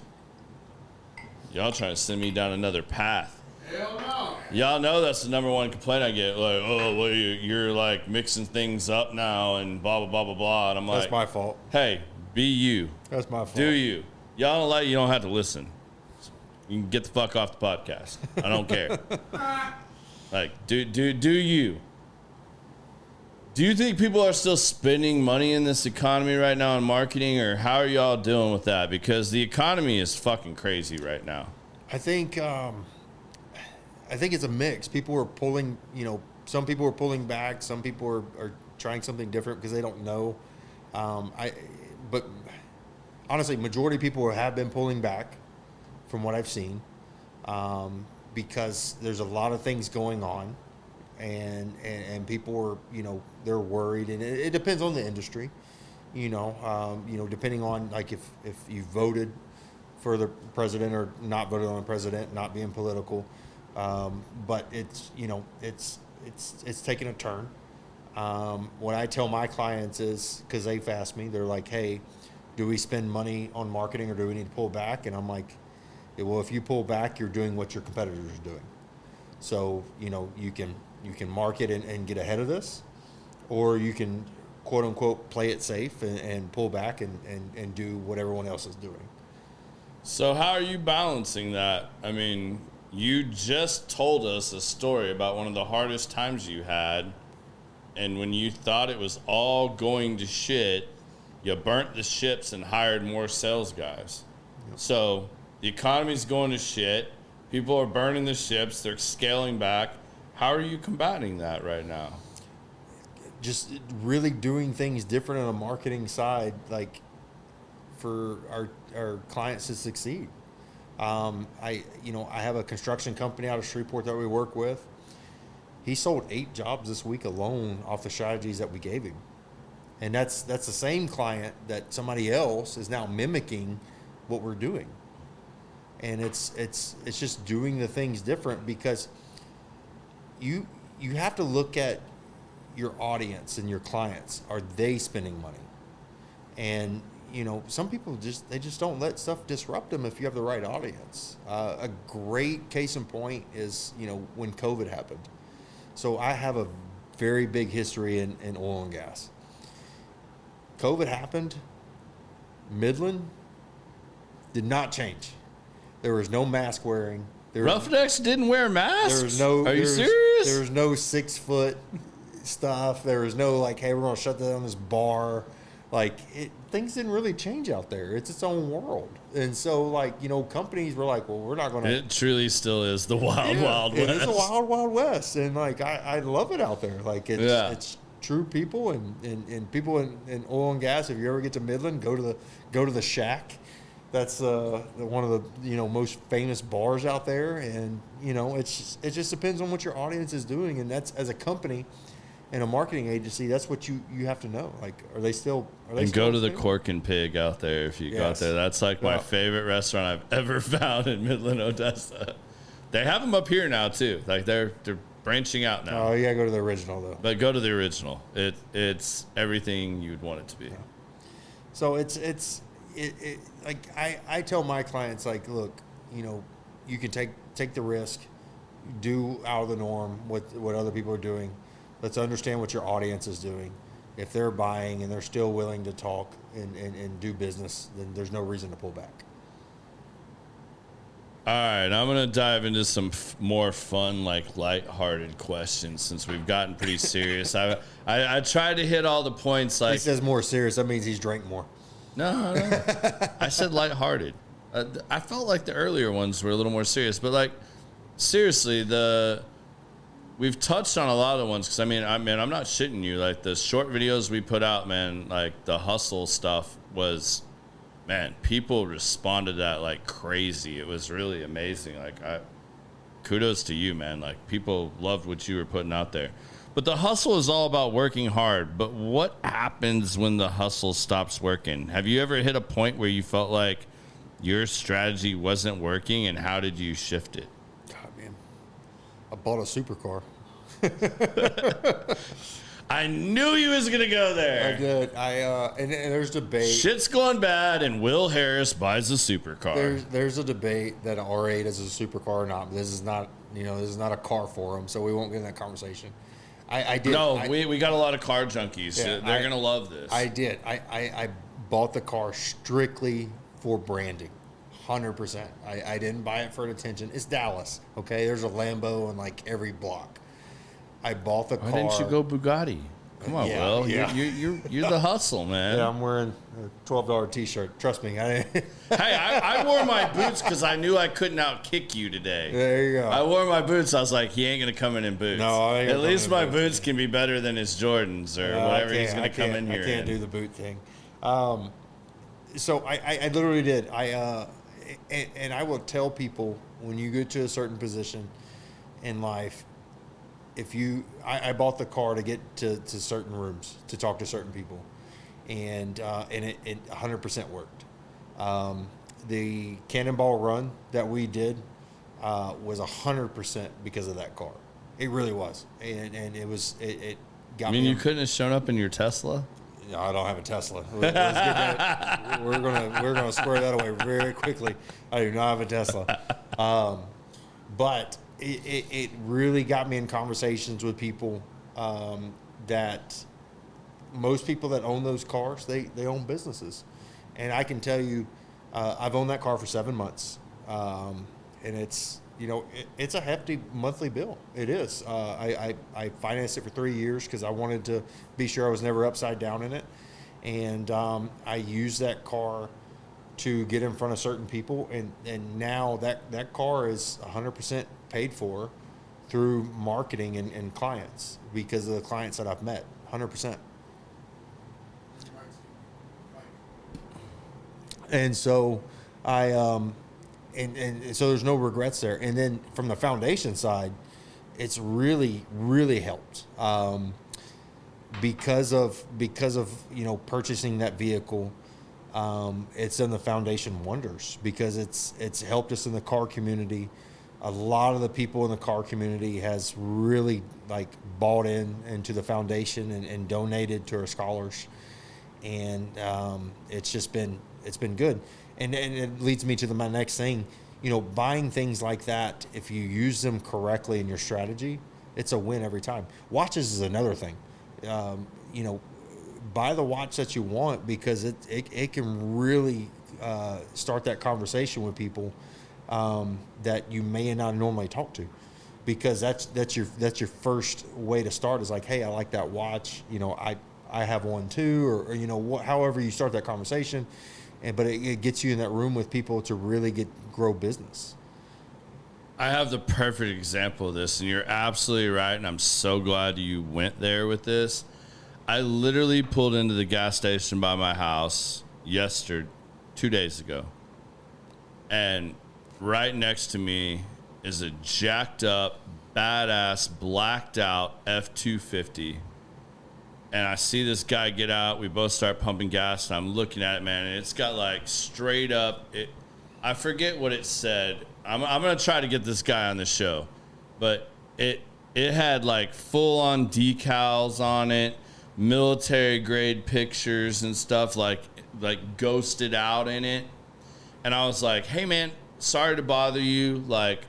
Your truck is amazing, man. Do you care if I take a picture of your tailgate and stuff? Because I have some friends that are operators and stuff, former operators. They would eat this shit up, man. Is this something Ford's doing, or did you just? No, I have a company that does this. But then he starts telling me, he's like, well, I've got a foundation. I do all this stuff with military. Were you in the military? Yeah. Thank you for your service, man. Yeah.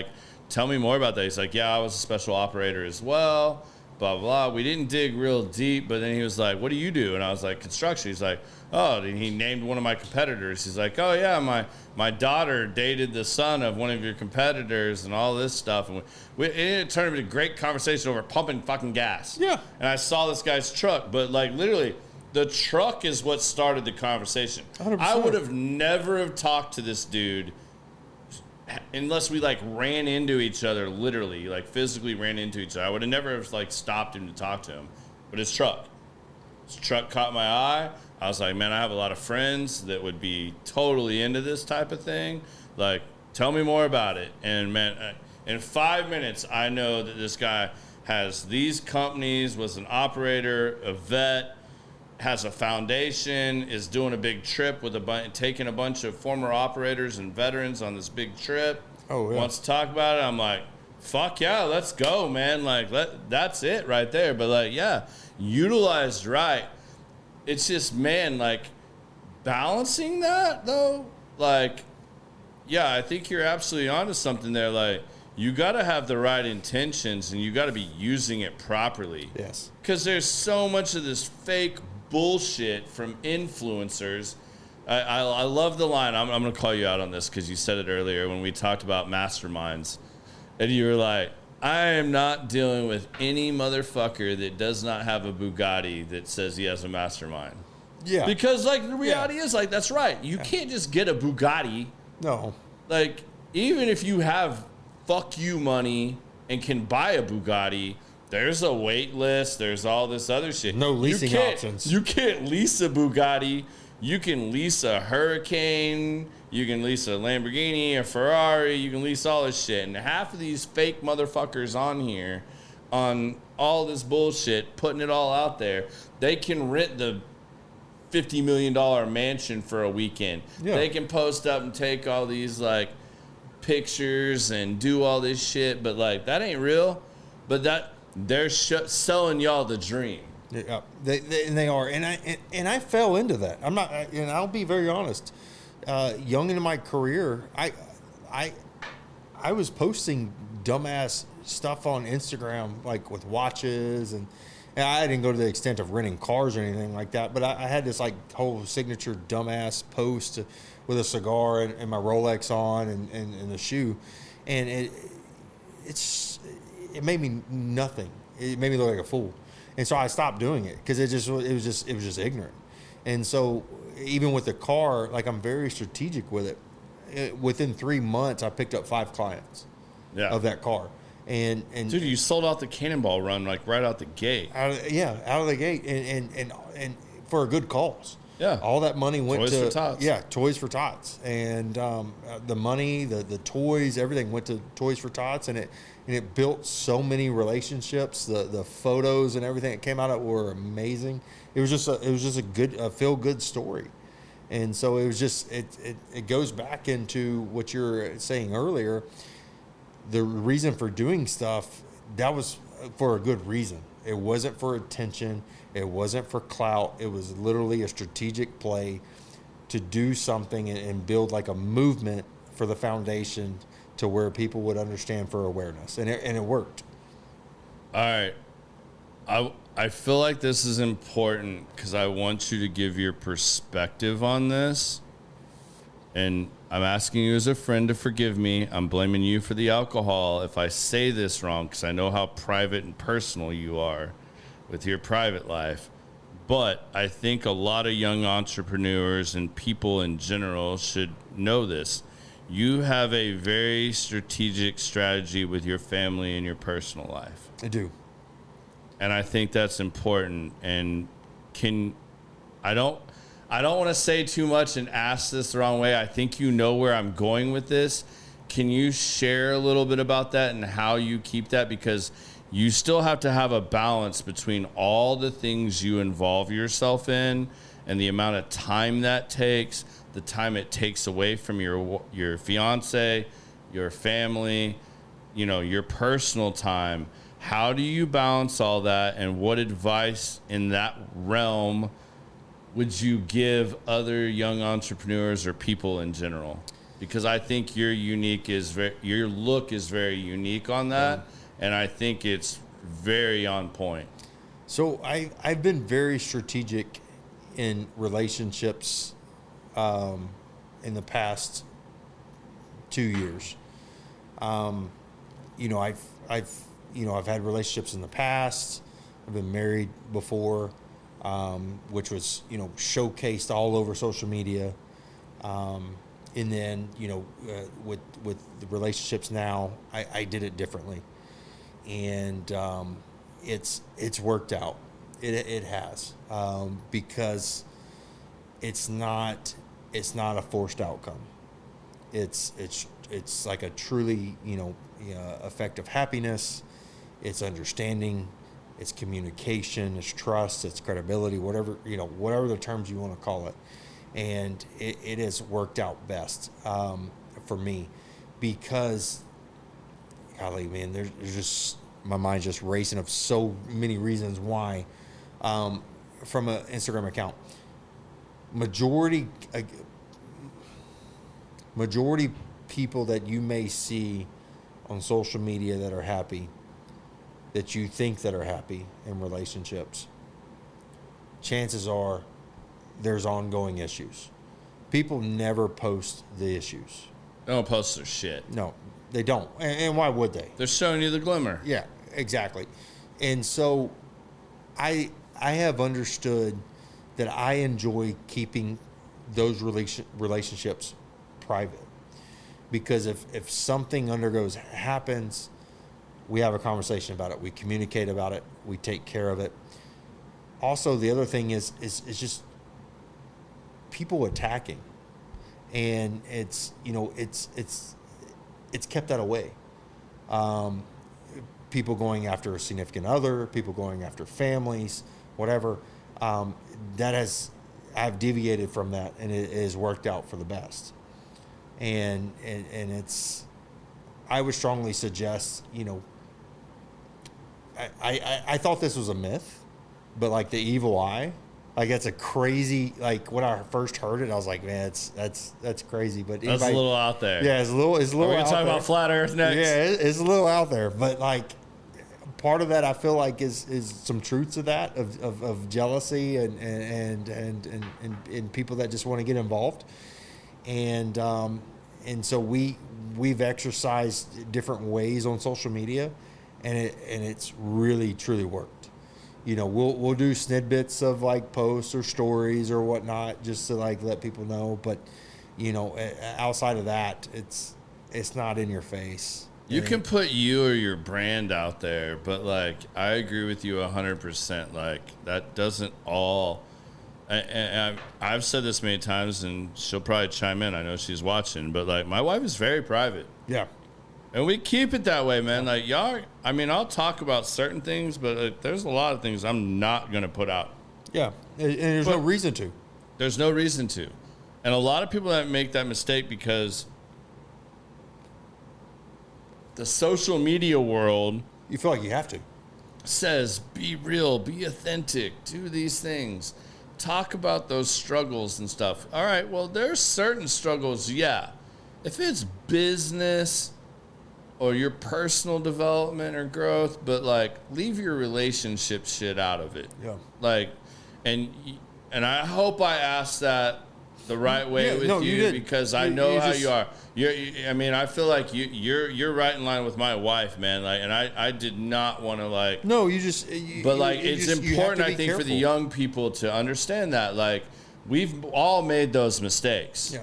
And put too much out there. You put too much out there, and you open the door. I'll be honest with you. The most when I'm able to scroll through Facebook, the entertainment I have is the shit some of the people put out there about their relationship, and I'm just like, Jesus, man, I can't believe you. Yeah, why would you ever do that? Yeah, I'm just like, man, like, and so like I wasn't.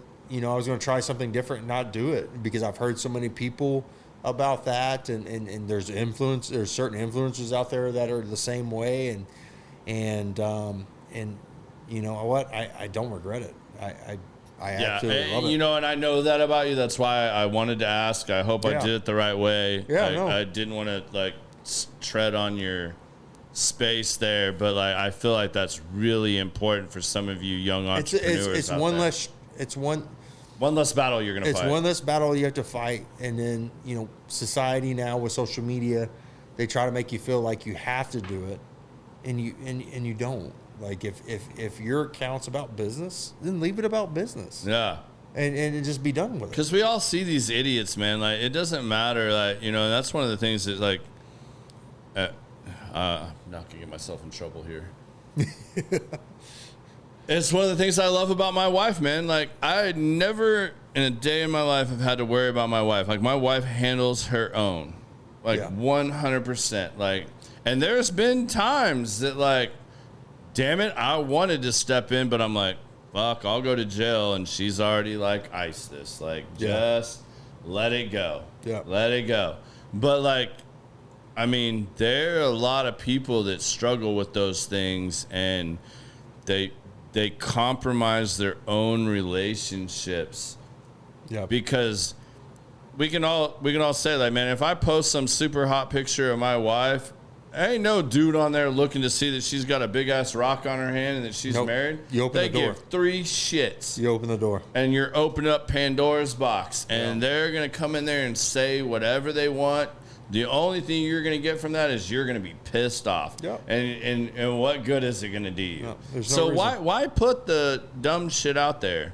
All right, I'm really excited about this question. Like, when I came up with this, I was like, I cannot wait to see how Will answers this. So, if you could have any superpower for one day to help your business, what would it be and how would you use it?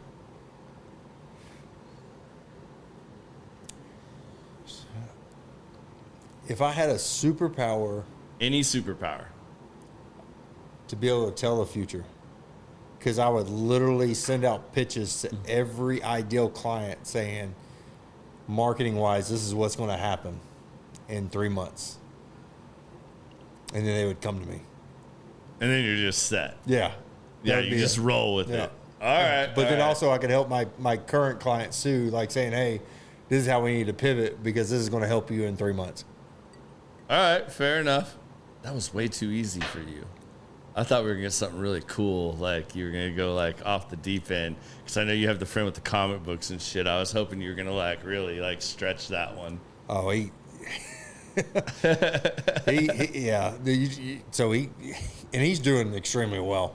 There's no future for, there's no future guessing for him because for what he does doing, selling Marvel cards and everything else. And we're talking about a client that owns cool cards. But he, there's what I he just does. figured People being a love that. Louisiana Cajun boy, you were going to, like, do something with, I was secretly hoping, I guess, that you were going to use Gambit and, like, try to, like, parlay that some way. He needs his own show, man. He needs does. his own movie. That movie's gotten scrapped so many times. Like, I'm ready. Like, thank God it His own came movie. out. What was the recent one where you Deadpool. You Deadpool got the versus Gambit, Wolverine. Yep. and like that was legit. His Cajun accent was a little A little off. off. They could have but done a little better. It's like when you see like why is it that you watch movies nowadays or most TV shows and like short of like My Big Fat Greek Wedding, you could have like a Greek family and they have British accents. Like, can you not find a He was Greek fighting a little bit actor with it. Yeah, he was that fighting can a little like bit. actually have a Greek accent? Like, Yeah. it's mind blowing to me, like what Hollywood is doing right now. Like, how do you not like? Do you think we're that dumb? Like, how does everybody have a fucking British accent? And that's just like universal language. All the bad guys have British accents. Yeah. All the villains have British accents. You know what I loved that I heard recently? What's the difference between a superhero and a supervillain? One's a warrior and one's a destroyer. One is trying to help people and one's trying to destroy people. But everybody has a balance of warrior and destroyer. But what do you let dominate? Thought that was pretty solid. Anyways.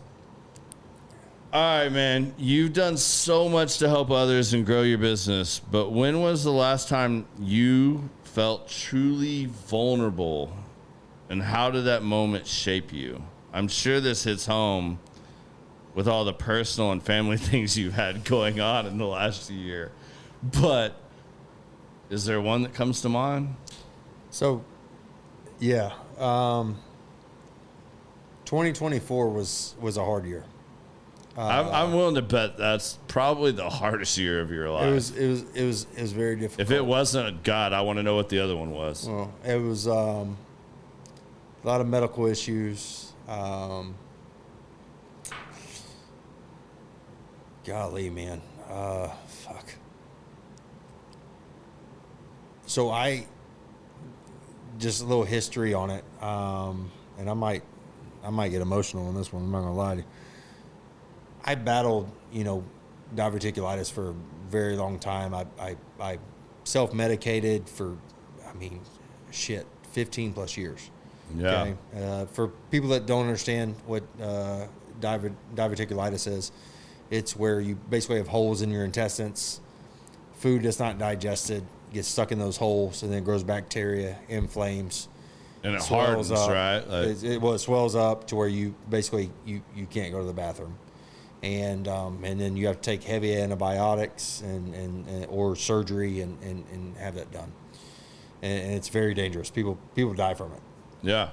And so I self-medicated that for years, and because I didn't want to go through that process, and it got to a point to where self-medication did not happen, and so close to rupture of my colon, and had to go surgery.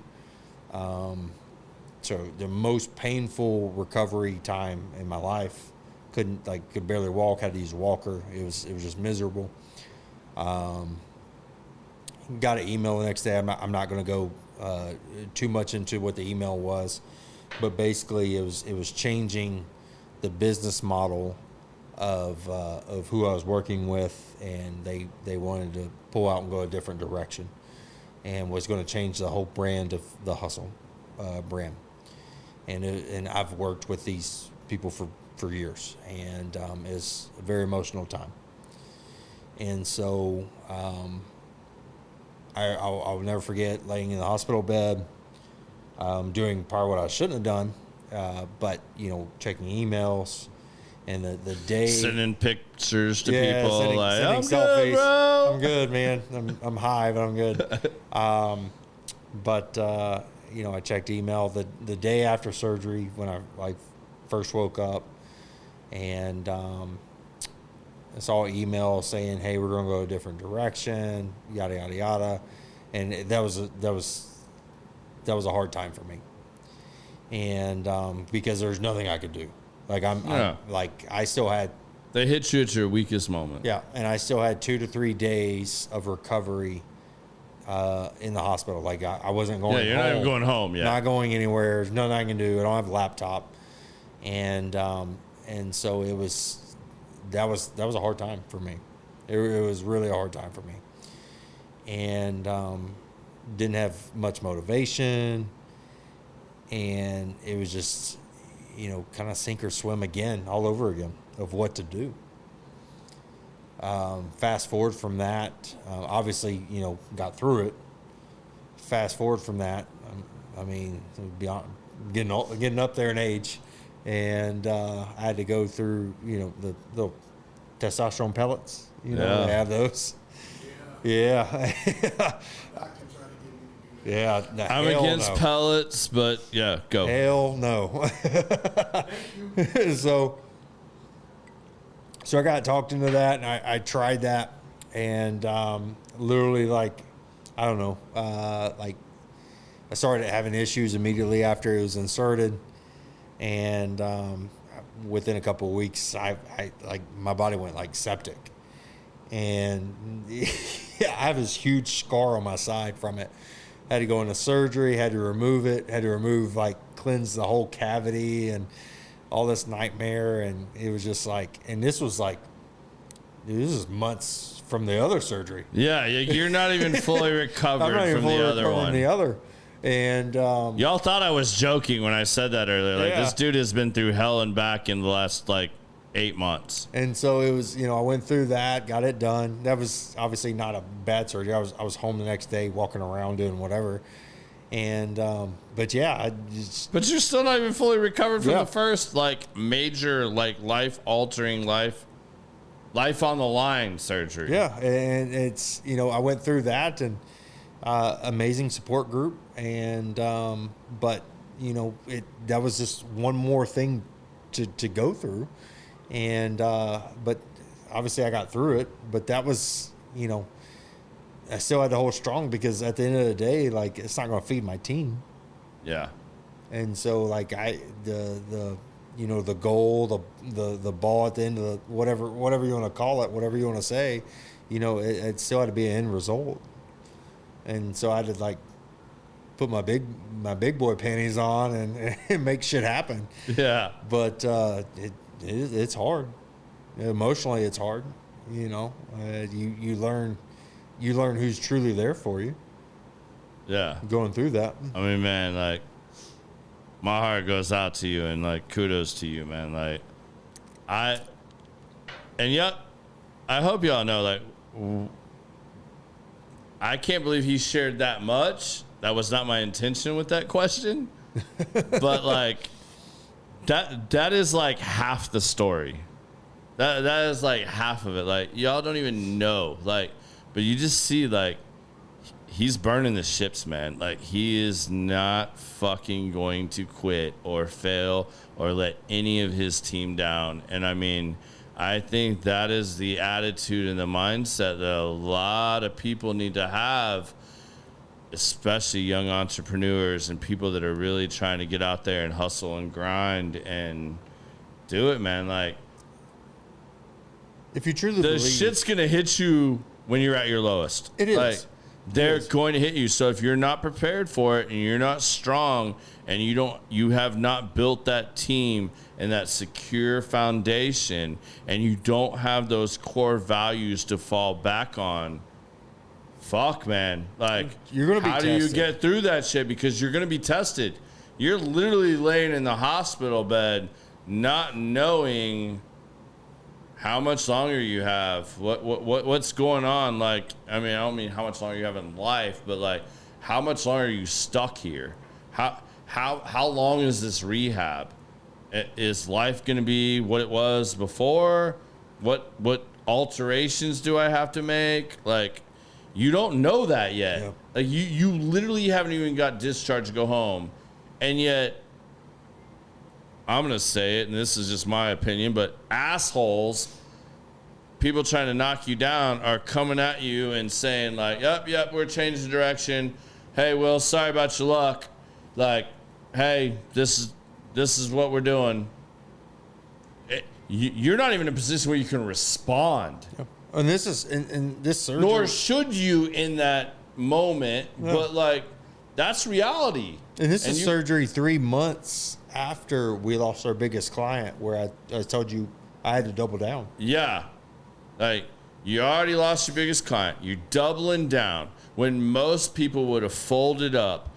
And instead of doing anything, you cut your own salary. You say, hey, we need more sales. The only way we're going to circum this is to, double down. Yep. Like, go all in. We're burning the ships. Add more sales guys. Here's the strategy. Here's the plan. This aligns with our core missions, our core values. We're going. Guys, we're not going to fail. We're going to go. I'm all in. If we fail, we're all going bankrupt. Like, I don't give a shit. Yeah. And yet you get through that, and then life hits you. Not once, not twice, at least 3 times that I know of. And you're like, fuck. Like, when's it going to stop? Yeah. It's just raining constantly. And yet, man, you stayed true to your mission, your goals, your core values. And, man, the hustle is going strong. The foundation's going strong, man. Like, I mean, I don't mean this to sound cheesy or corny or just because you're here, but, man, you're truly someone I look up to and someone that I know has their shit right.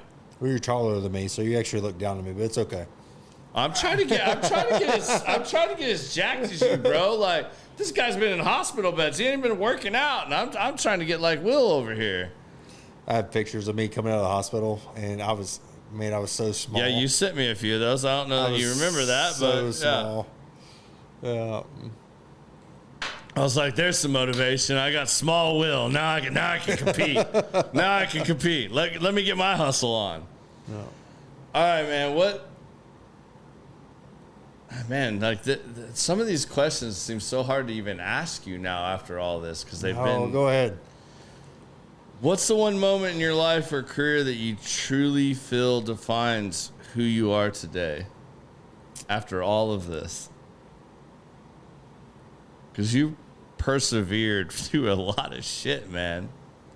So, I mean, and to be honest with you, a lot of the questions are just easy to answer. But, like, even on that one, being so team focused. Yeah. I love our Christmas parties. That's why I'm telling y'all, this Christmas gala, he's never done anything like this gala for the foundation. So before he finishes this, and I'm sorry to interrupt you, but if you want to go support something great like the Hustle Foundation and be a part of this Christmas gala, I promise you just heard how he burns the ships. I promise you, he is burning all the ships that this first gala, it might as well be the margarita ball. I'm telling you right now, he hasn't told me a whole lot about it, but I'm telling you, be prepared. It's going to be the next like margarita ball in DFW. Doing the Christmas parties for my team, seeing their interaction, their happiness, and them bringing their significant others and being proud to introduce them to me, that's 100% it. Because like they're proud of being a part of the brand. Yeah, absolutely. I mean, how can you not be? I'm so mad. Like, he hasn't even brought me a hustle hat yet. I want one of those one of these days. He hasn't asked for one. Don't let him lie to you. I did last time we hung out at the Stag, but that's all right. I'll let that slide. We had a lot of your Buffalo Trace. So I'll forgive you for that one. What are the top 3 non-negotiable habits that you swear by to keep your business and personal life running smoothly? Can I say it again? What are your top 3 non-negotiable habits that you swear by or standards to keep your business and personal life running smoothly?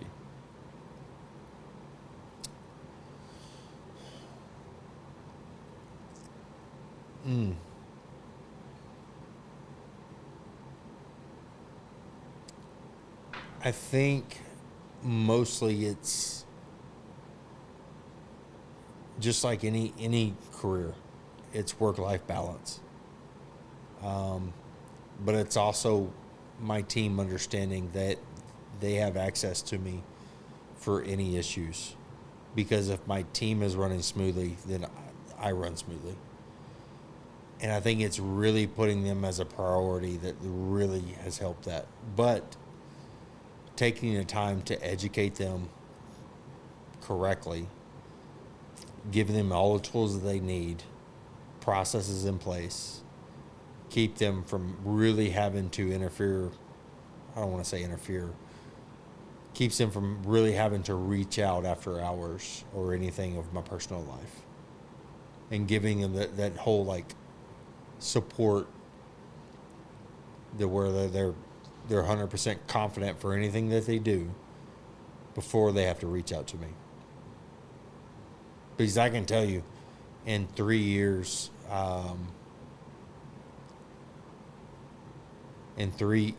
actually 4 years, in 4 years, I've never had a team member reach out to me after 5 o'clock for anything. All right, I want to challenge you on this. I like your answer, but I don't like your answer. I think work-life balance is an overused cliche. Because I don't think there's always balance as an entrepreneur in work and life and your personal realm. I think it's a challenge to do that, but I don't think that there's always balance. Because you're challenging me. All right. I'm challenging you. So, yeah. Drink as much of that as you want, because I do not plan on finishing that in any way, shape, or form. I get it. So when I think of challenge, answering your question, I'm talking about from a team standpoint. Okay. From a work-life balance standpoint, I'm biased because my life standpoint is work. I literally love what I do. I do.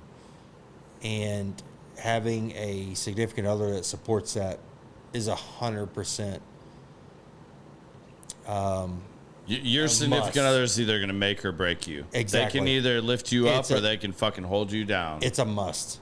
Yeah. And I was very clear with that at the beginning. Loving what I do, I'm always like available, always. And I'll, making time for your significant other is very important. Absolutely. But owning a successful business is truly understanding like it's not a 9 to 5. No. And you never have to, will be. And you have to be clear with that. You have to balance that and it's not for the soft. It's really not, and you really have to love what you do to do that. And just because my team is not reaching out to me late at night doesn't mean that the clients are not reaching out to me late at night. And so I kind of played you because you said, you know, the way your question is, but I have clients that reach out to me throughout all hours. Sales life. Yeah, it's sales life, and we have international clients, and so, you know, we have clients in like Australia and Portugal and India and, you know, and other places, and, you know, and I'll get a call at 1, 2, 3 a.m. and like it's nothing, and I take those calls.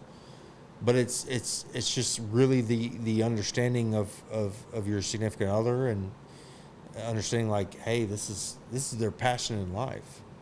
It's not just a job. It's truly a passion, and so that's what makes or breaks you. Like, and I don't have any issue with it, and I try to plan it as much as I can, like to not have that issue. Yeah. But sometimes it we've takes hit place. on a lot of those things. Yeah, but I thank you for the clarification, because I think that narrows it down a little bit more, because so many people say like, oh, find balance, you schedule your whole life. Like, anybody that's in an entrepreneurial or sales role knows there is no fucking balance. There's not. Like, you have to pivot and shift, and you have to make exceptions, and you have to do all these things constantly. Otherwise, you're going to fall flat on your face. Well, if you love what you do, it doesn't matter. It doesn't matter. But Absolutely. it's having that partner of you that understands that. But there's also absolutely, with the partner thing. But, like, there are a lot of influencers and gurus that are overusing the words work-life balance, in my opinion, that are like telling you like, man, if you got to do this much health and fitness, you got to do this much marketing, you got to do this much sales, you got to do this much, and like put it all into your schedule and prioritize it, A, B, and C, 1, 2, 3. Like that is bullshit. Here's the thing, okay? A lot of those people that say that, I challenge people to do this. Look at their Instagram and look at the background. Okay? This is from females to males. Look at the background of where they're saying this. And if they're saying this in their apartment, and seriously, I have looked at, no bullshit. I have looked, and this is what I do. I do this for research on strategic play, marketing. Look at the shit of when people set up their little ring cam and they try to give you this bullshit marketing play. Look at the background. Look at their bedroom. Look at their bed that has no bedroom frame and it's sitting on the floor. Look at that. There's a reason for that, okay? Yeah. Look at the truth behind it, because you can't hide that. When you see that, just understand, like, okay, most successful people at least have a bed frame that's not on the floor. Yeah. Most successful people have a cleaner, or they take care of their bedroom and it's clean. There's not shit just laying all over the floor. Their bed is made. Their bed is made. Whatever. Pay attention to it. And it's small. It sounds so silly right now, but if you actually pay attention to that kind of stuff, you'll see majority people don't have that done. And it's insane. Yeah. Look at the influencer putting the flashy shit out there. Identify one personal object in the picture. Whether it's them at the fancy house, them at the fancy car, the fancy boat, the vacation. What else in the picture says them? Stay away from the word. You do away with all influencers. Influencers is absolute bullshit. Stay away Like, from who it. wants to be influenced? Will, can I influence you? Would you like to be influenced? No. Yeah, exactly. Until you kiss my Nobody ass. wants to be fucking influenced. You want to learn. You want to grow. You want to be mentored. You don't want to be influenced. So why all you guys follow and like and share influencer bullshit is still beyond me. Like, I really wish I could figure that out. Dude. Like, what that secret recipe is, I really wish I could, because, like, how you guys buy the smoke and mirrors so much is mind fucking blowing to me. Don't do it. All right, we're going to wrap this up. I know we started late and we've gone way longer. And I told y'all we were going to set a new record that fucking Will and I never talk less than like 3 hours. We both tell our fiance or wife that, yeah, I'm having dinner with Will. We're going to go meet for a few days. I'll be home in 2 hours. Yeah, no, never fucking happens. Never. So, what's next for Will Harris? What have I not asked you? What is coming up? What do you want to let the people know? Or how can they reach out to you? Y'all need some genius marketing. You want to like take your business next level. What do you got, Will? Jesus, we're going to be here for another hour. Well, no, don't give them the whole sales pitch now. You don't got to be the guy that word vomited to me today on the phone. Right now my focus is on the foundation. It really is. It's trying to establish that, get it going, find scholars, donors, mentors, all the above, and I'm really trying to establish it and get it going. All right, he's going to tell you that, and he wants to promote the foundation, and I'm 100% behind that. And yes, you guys should do that. But I'm also going to tell you, if you're struggling in this economy right now and you're having a hard time, you just heard about all the shit he's been through, the failures, I thought it was all going downhill. I doubled down on sales. If you need that kind of marketing, branding guy in your corner, yo, hit me up, hit him up. I will connect you. You guys want to like get the hustle behind you? Go for it. I mean, I want my guys to get on with this. I don't want my competitors on with this shit, but like, yeah, let's go. All right, man. If you had to summarize your journey, because I don't want to ask you the same questions we asked everybody at the end, because you already did that last time. But if you had to summarize your journey in one sentence for someone just starting out, what would you say? Sink or swim is the best motivation that you can have. And it's just, don't start a business for money. Start a business for passion. And it'll change your whole way of thinking. And don't let these influencers or whatever downplay a 9 to 5. 9 to 5 is not a bad thing. It's not.